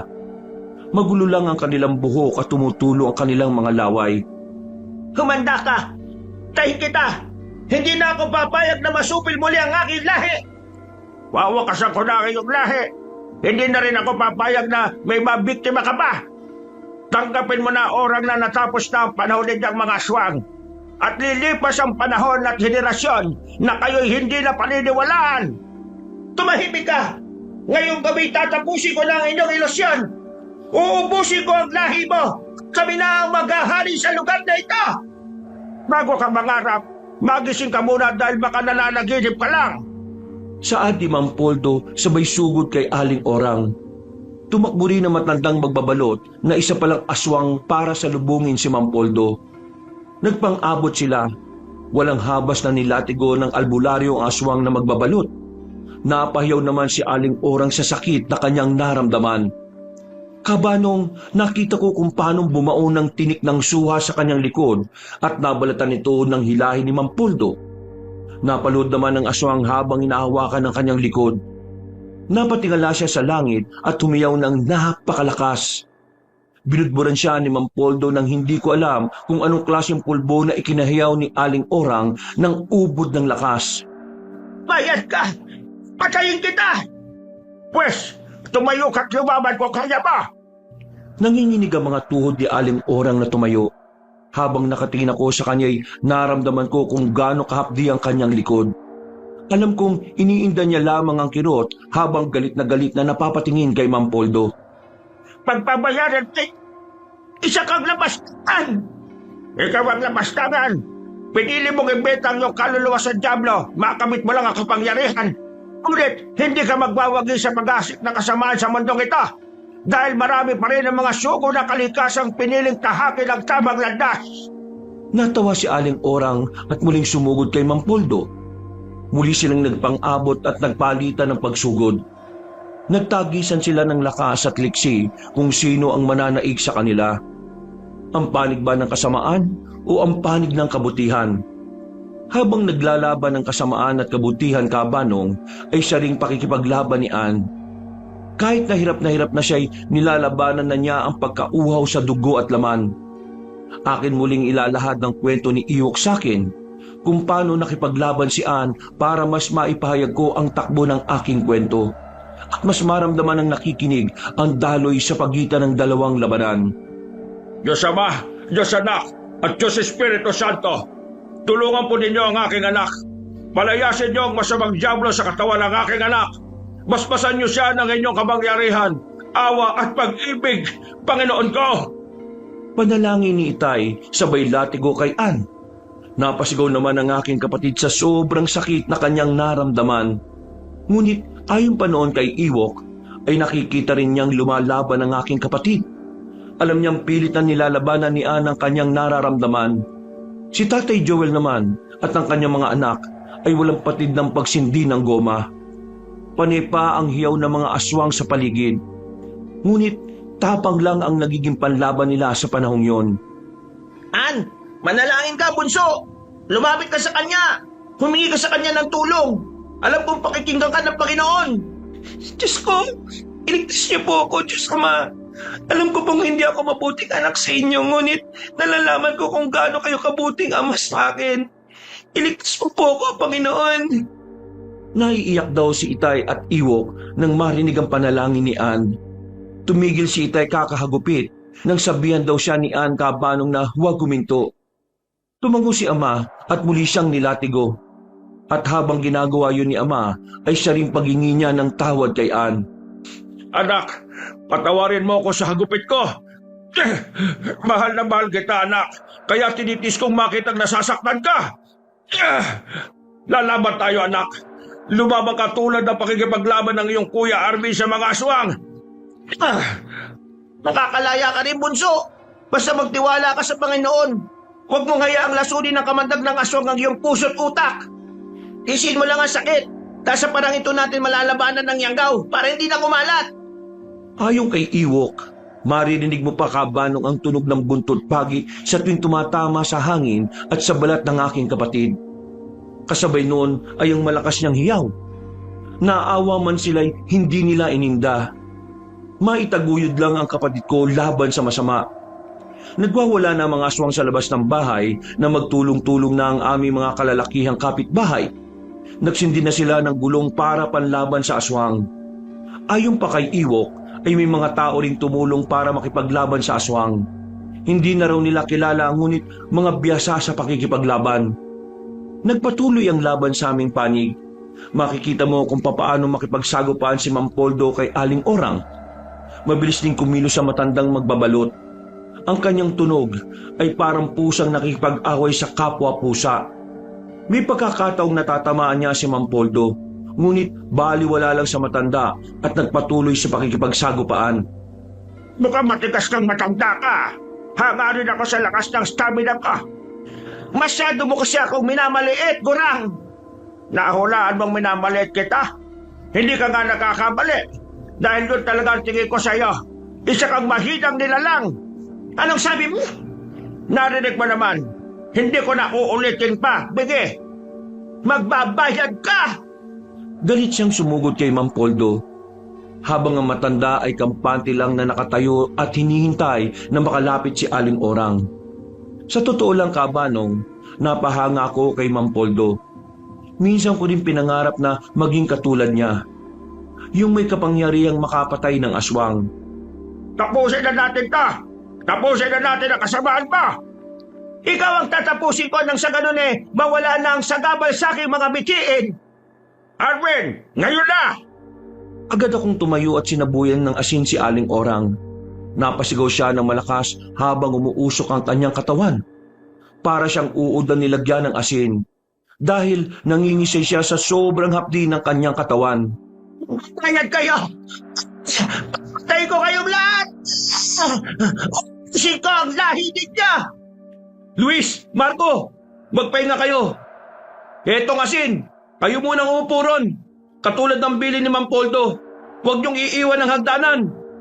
Napatango ang mga pinsan ko at kinuha ang asin at nagmamadaling umupo sa hagdanan ng bahay ni Aling Orang. Kinuha ko ang kanilang mga itak at agad na sumugod sa mga aswang. Wala man akong karanasan ay sinikap kong makatama ng kahit na isang aswang. Hinarap ko si Aling Orang at agad na tumakbo. Nakatalikod siya sa akin kaya hindi niya nakita ang aking pagdating. Agad ko siyang hiniwa sa likod dahilan para mapasigaw siya. Kabayaran niya sa ginawa mo sa kaibigan at kapatid ko. Lalasog-lasugin ko yung katawan mo nang di ka na dumami. Hindi ang katulad mo ang magpapabagsak sa akin. Hindi ang katulad ninyo. Muli siyang may sinabing hindi namin maintindihan na salita. Hindi niya natuloy ang sasabihin na Latin dahil nilatigo ni Mang Poldo ang kanyang bibig. Nagsisisigaw siya ng malakas. Hawak niya ang kanyang dugo ang bibig na minarkahan pa ng latigo. Masama siyang napatingin sa akin, ngunit matama ko lang siyang tinitigan. Hindi na ako nakaramdam ng takot, Kabanong. Ang tanging naramdaman ko na lang ngayon ay ang galit at pagnanasang mapatay siya. Ito lang kasi ang paraan para gumaling si Ann. Ang mapatay ang pinakapuno. Kahit wala akong kapangyarihan, sisikapin ko mapatay kita. Nang sa ganun may pagiganti ko ang kapatid ko. Yun ay, kung mapapatay mo ako at kung mamagawa yun, ay magiging ganap na aswang na ang kapatid mo at siya na ang magpapatuloy sa aking nasimulan. Arvin, huwag ka magpapadala sa galit mo sa kanya. Kinagalit ka lang niya. Ikalma mo sarili mo, ha? Huwag kang padadala sa mga sinasabi niya. Nililinlang ka lang Sino ba nagsabing nililinlang ko siya? Nagsasabi ako ng totoo na magiging ganap na siyang aswang. Ang kapatid mo, wala na kayong magagawa kundi tanggapin ang kapalaran niya. Ang kapalaran mo ang tanggapin mo dahil papatayin kita. Agad kong tinaga si Aling Orang ngunit agad naman siyang nakaiwas. Tumalon siya papalayo sa amin ngunit nakalood din siya dahil sa sakit na nararamdaman niya sa kanyang mga sugat. Hawak niya ang kanyang likod habang pilit na ikinukubli ang sakit na nararamdaman. Napatingin ako sa paligid. Patuloy sa pakikipaglaban ng mga kasama ni Mang Poldo sa mga aswang. Ang iba'y gustong pumasok sa kanilang tahanan, ngunit hindi sila makapasok. Para bang may kung anong nakaharang sa kanila na kahit paglapit ay di nila magawa. Lalapit sana siya sa aming muli nang magsisigaw siya na halos mapigtas ang kanyang lalamunan. Nakalabas pa ang dila niya, halos lumawa ang kanyang mga mata. Sinabuyan pala siya ng asin ng mga pinsan ko. Halos mangisay si Aling Orang sa kirot na nararamdaman. Ang kanyang mga kasama naman ay halos maubos na. Nangihina na rin sila sapagkat nangihina na si Aling Orang. Arvin, sikapin natin hindi siya makapasok. Huwag ka mag-alala sa kapatid mo. Nakikipaglaban siya sa kamandag ng aswa kaya ikalma mo ang galit pa. Talaga, Mang Poldo? Magtiwala ka sa mga saluguran ka. Hindi sila nagsisinungaling. Sa narinig ko'y tila nabuhayan ako ng loob, Kabanong. Masaya akong lumalaban para sa kapatid ko.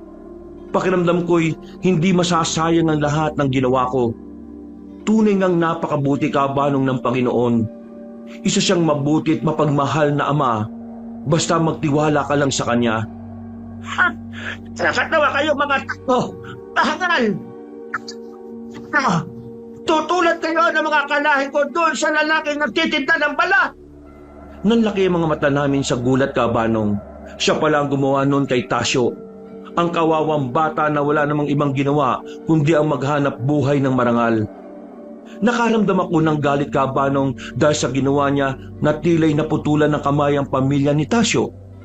Mas nagkaroon ako ng pagnanasang mapatay siya, lalo na nang maalala ko ang sinapit ng binatang magbabalot. Napakasama mo! Tunay ngang pinagmamahayag ka ng dyablo sa katawan mo! Wala kang awa! Kaya hindi rin ako magkakaroon ng awa sa isang katulad mo! Tiningnan ko ang itak na hawak ko at bahagya akong napapikit. Inilapit ko ito sa aking labi at umusal ako ng panalangin. Hindi Latin, Kabanong, ngunit isang panalangin na may pagsusumamo at pagmamakaawa sa Panginoon. Dahil nalalaman ko na mas makapangyarihan higit kanino man ang Diyos na lumalang ng lahat. Ama, alam kong masama ang kumitil ng buhay. Pero bigyan niyo po ng kapangyarihan makasugat na malalim ang mga itak na ito, na kaya magpatumba ng aswang sa oras na sumikat na ang iyong araw. Ikaw po, Ama, ang bahala magparusa sa mga nilalang na tumaliwas sa iyong utos at batas. Mga nilalang na tumalikod sa inyo para sa kanilang masamang mitiin. Pagkuhay, ibinaba ko ang mga itak at napatingin kay Mang Poldo. Napatingin din si Mang Poldo sa akin at napatango na tila ba sinasabi niyang maganda kami at tatapusin na namin ang laban. Puro hiyawan ng mga aswang ang maririnig sa paligid. Nagdanak na ang dugo sa lupa at maaamoy mo ang malansang amoy na nagagaling sa langis ng aswang. Ngayon, Aling Orang, lumapit ka rito at gagawin kitang sisiw sa balot mo. Baka kayong lahat ang gagawin kong sisiw sa balat. Ipapakain ko kayo sa mga hahawaan ko. Napangisi ako na ikinatigil ni Aling Orang. Makikita naman sa mukha niya ang panggagalaiti dahil sa galit. Inihanda niya ang kanyang sarili para sumugod sa amin. Ngunit Bago pa man siya makalapit ay nilatigo na siya ni Mang Poldo na naging dahilan para mamilipit siya sa sakit na dulot ng buntot pagi. Totoo ngang ang buntot pagi ang kahinaan ng mga aswang, lalo na kapag may halo ng tinik ng suha. Habang abala kami kabanong sa pakikipaglaban, ay patuloy pa rin ang pakikipag-usig ni Ann sa kanyang sarili. Ito ay base sa kwento ni Iwok na aking ilalahad pang muli. Ayon sa aking kaibigan, nilalabanan pa rin niya ang kamandag na kumakalat sa kanyang katawan. Habang nilalatigo ni tatay si Ann, ay dumating daw si Ruel sa bahay nung araw na yon, kasama ng taksil kong asawa. May dala siyang tawas na may langis at sinabing ipainom kay Ann para maisukan nito ang kamandag ng aswang. Paano kami magtitiwala sa iyo Taksil ka't manluloko. Sinama mo pa itong haliparot na babaeng to. Huwag ka na magpapakita kay Ann. Baka ikaw pang maging dahilan na tuluyan siyang maging aswang. Gigil daw na saad ni Iwok kay Ruel na kung hindi daw siya mahina kabanong ay lalatiguhin niya ng buntot pagi ang lalaki. Sinabi ni Ruel kay Iwok na hindi siya pumaroon sa bahay para makipag-away. Naroroon siya para iabot ang tawas na may langis para ipainom kay Ann. Yun na lamang daw ang kanyang maitutulong at kabayaran sa ginawa niyang kataksilan. Tinanong pa siya ni Iwok kung saan siya dumaan gayong napakaraming aswang sa paligid. Aniya sa tulong ng habak na ibinigay ng kanyang lola sa kanila. Sinong lola mo? Wala akong matandaang may lola kang may anting-anting Sinabi ni Ruel na nagmula yon sa Leyte na lola niya na kapatid ng kanyang lola. Nalaman daw niya ang nangyari kay Ann, kaya hindi siya nagdalawang isip na pumunta rito upang ihatid ang langis. Mabisa umano ang langis na yon sapagkat may dasal yon ng mga albularyo sa Leyte. Magagaling daw ang mga albularyong yon kaya wala daw dapat ipangamba si Iwok. Iwok, halika, subukan natin. Wala namang mawawala. Sinabi ni Ruel na kapag berde ang naisuka ni Ann na may halog itim, ayun na ang kamandag. Kailangan din daw niyang mailuwa ang sisiw. Kaya raw na durugin ng langis ang sisiw sa tiyan ni Ann. Makakaramdam si Ann ng matinding kirot dahil sa sisiw. Ngunit ito ay normal lamang kaya wala siyang dapat na ikatakot. Pagkatapos maisuka, ay pinahiran si Ann ng langis na binigay ni Mang Poldo. May inabot siyang 3 klaseng habak na nasa iisang tali. Aniya, ipasuot yun kay Ann pangontra sa aswang. Kinuha ni Itay ang langis at ipinainom kay Ann. Nagpupumiglas pa si Ann ngunit matagumpay naman niyang nainom ang tawas na may langis. Hindi nga nagkamali si Ruel. Nagsususuka si Ann ng mga berdeng may halong itim. Ayon kay Ruel, painumin lang ng painumin si Ann hanggang sa wala na siyang maisuka. Isuka mo lang, Ann. Kahit masama ang lasa, tiisin mo. Halatado sa boses niya kabanong na natataranta. Panay naman ang pahid ni Tatay Joel ng langis kay Ann, habang si tatay naman ang nagpapainom ng tawa sa kanya. Ayon kay Iwok, halos lumuwa na ang mata ni Ann kakasuka, ngunit tiniis ng kapatid ko para lang gumaling siya. Anak, konting test pa. Konti na lang, anak, hanggang maisuka mo ang sisiw. Huwag kang titigil hanggat hindi mo na ilalabas ang sisiw. Bilis! Naluluha muling ininom ni Ann ng tawas. Ayon kay Iwok kabanong, ay walang kamalay-malay si Ann na nagmula yung kay Ruel na nagtaksil sa kanya. Hindi na pinasabi ni Ruel dahil baka hindi inumin ni Ann. Ang galit din kasi ang malakas na magpakalat ng kamandag. Balik tayo kabanong sa panig namin. Nagpatuloy ang laban. Hindi ko alam kailan matatapos ngunit alam kong sisikat din ang araw. Alam ko na matatapos din ang madugong labanan na ito. At alam ko na hindi magwawagi ang kasamaan laban sa kabutihan. Hindi ko hayaang mabuhay ka pa. Akto kong tatagayin si Aling Orang nang bigla itong magpalit anyo bilang si Inay. Umiiyak ito't nagmamakaawa. Napatras pa ako bahagya nang makita ang dugo ang katawan ni Inay habang itinataas niya ang kanyang kamay para abutin ako. Anak! Anak! Tama na! Tulungan mo ako, anak! Masakit lang katawan ko! Inay? Anak! Tulungan mo ako! Nang-awa mo na! Nahihirapan na ako, anak! Napatingin ako kay Mang Poldo at sa mga pinsan ko. Lihim pa na napatingin ng albularyo sa langit na malapit ng sumikat ang araw. Napatingin akong muli kay Aling Orang nang tawagin niya ako't pilit na inaabot ang kamay sa akin. Nakiusap siyang dalhin ko siya sa loob ng kubo't gamutin ko umano ang kanyang sugat nang kami makauwi na sa aming bahay. Anak, pasok mo ako sa kubong yon para magamot ako. Sige na, anak. Ano bang akala mo sa akin, tanga? Itong panggamot mo sa sugat mo! Sabay-saboy ng asin sa kanyang katawan na kanya namang ikinasigaw. Gumapang ang matanda patungo sa kanyang kubo habang humihiyaw. May pagkakataon Kabanong na nagpapalitan niyo siya bilang pusa, baboy o minsan mga taong ginagaya niya. Napatakbo naman ang pinsan ko papalapit sa amin habang sinasabuyan din nila ang ibang aswang na nagbabalak pa na pumasok sa mga bahay nila. Naghihiyaw naman si Aling Orang nang sumikat na ang araw. Nag-uusok na sila. Umaalingasaw na ang mga amoy. Hindi na makapagpalitan niyo ang mga aswang sapagkat hindi sila nakapasok sa kanilang mga tahanan. Sunugin ninyo ang buong sityo. Wala kayong ititira. Sinunog ng mga kasamahan ni Mang Poldo ang mga patay na aswang.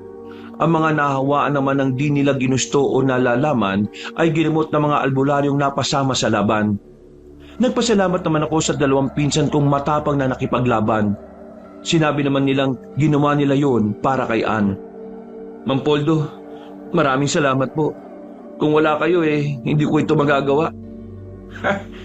Salamatan mo ang Diyos at sarili mong hinarap ang laban na ito ng may katapangan.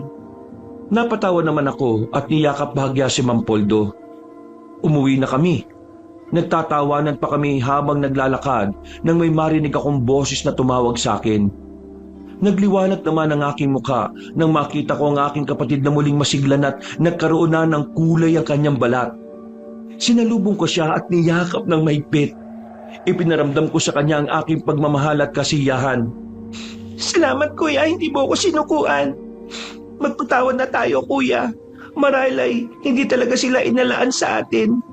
Alam kong may darating sa buhay natin na masigit pa sa kanila. Napatango ako at napangiti sa kaniyakap siyang muli. Alam ko ang kanyang ibig sabihin. Niyakap ko rin ang aking mga magulang maging si Iwo. Nagpasalamat din ako sa mga taong tumulong sa laban namin at hindi kami iniwan at hinusgahan. Bagkus, kanila ring inilaban upang mabawi. Sinuri ni Mang Poldo si Ann at maging siya ay masaya na ligtas na ang aking kapatid. Minsan Kabanong, ang kapatawaran ang magpapalaya sa ating mga sarili. Kabanong, hindi ko sinasabing paniwalaan nila ang aking kwento. Maaring ito'y bunga lamang ng aking malikot na imahinasyon. Ngunit isang nakakatakot na karanasan para sa mga taong nakaranas nito sa aking henerasyon. Isang karanasan na hinding-hindi namin malilimutan. Mga kabangers, mga kayanggaw, salamat po at sana'y nagustuhan niyo po ang ating kwento ngayong araw na ito dito sa ating YouTube channel ng mga kwento ni Kabanong. Kung medyo nabitin po kayo sa kwento natin, sana po ibisitahin niyo rin yung 2 channel pa natin. Yung Pamela Clamil channel kung saan nagnanarit po ako bilang si Lolo Pael at ako rin po bilang Kabanong. At syempre pa, nilalambing ko rin po na sana'y puntahan nyo rin ang bagong-bagong channel natin, ang Kabanong version 2.0 kung saan meron na pong moving images doon. Kaya may mapapanood na kayo habang pinakikinggan ang napakagandang narration natin na meron na rin music and effects. O di ba mas maganda? Kaya sana po'y huwag niyong kalimutang mag-subscribe doon para makasama kayo sa first 100,000 subscriber ng channel na yon. At para hindi po kayo mahirapan na hanapin ang mga channels, ilalagay po namin sa pin comment ang mga link na mga yon. Hanggang sa susunod na kwento, wakas!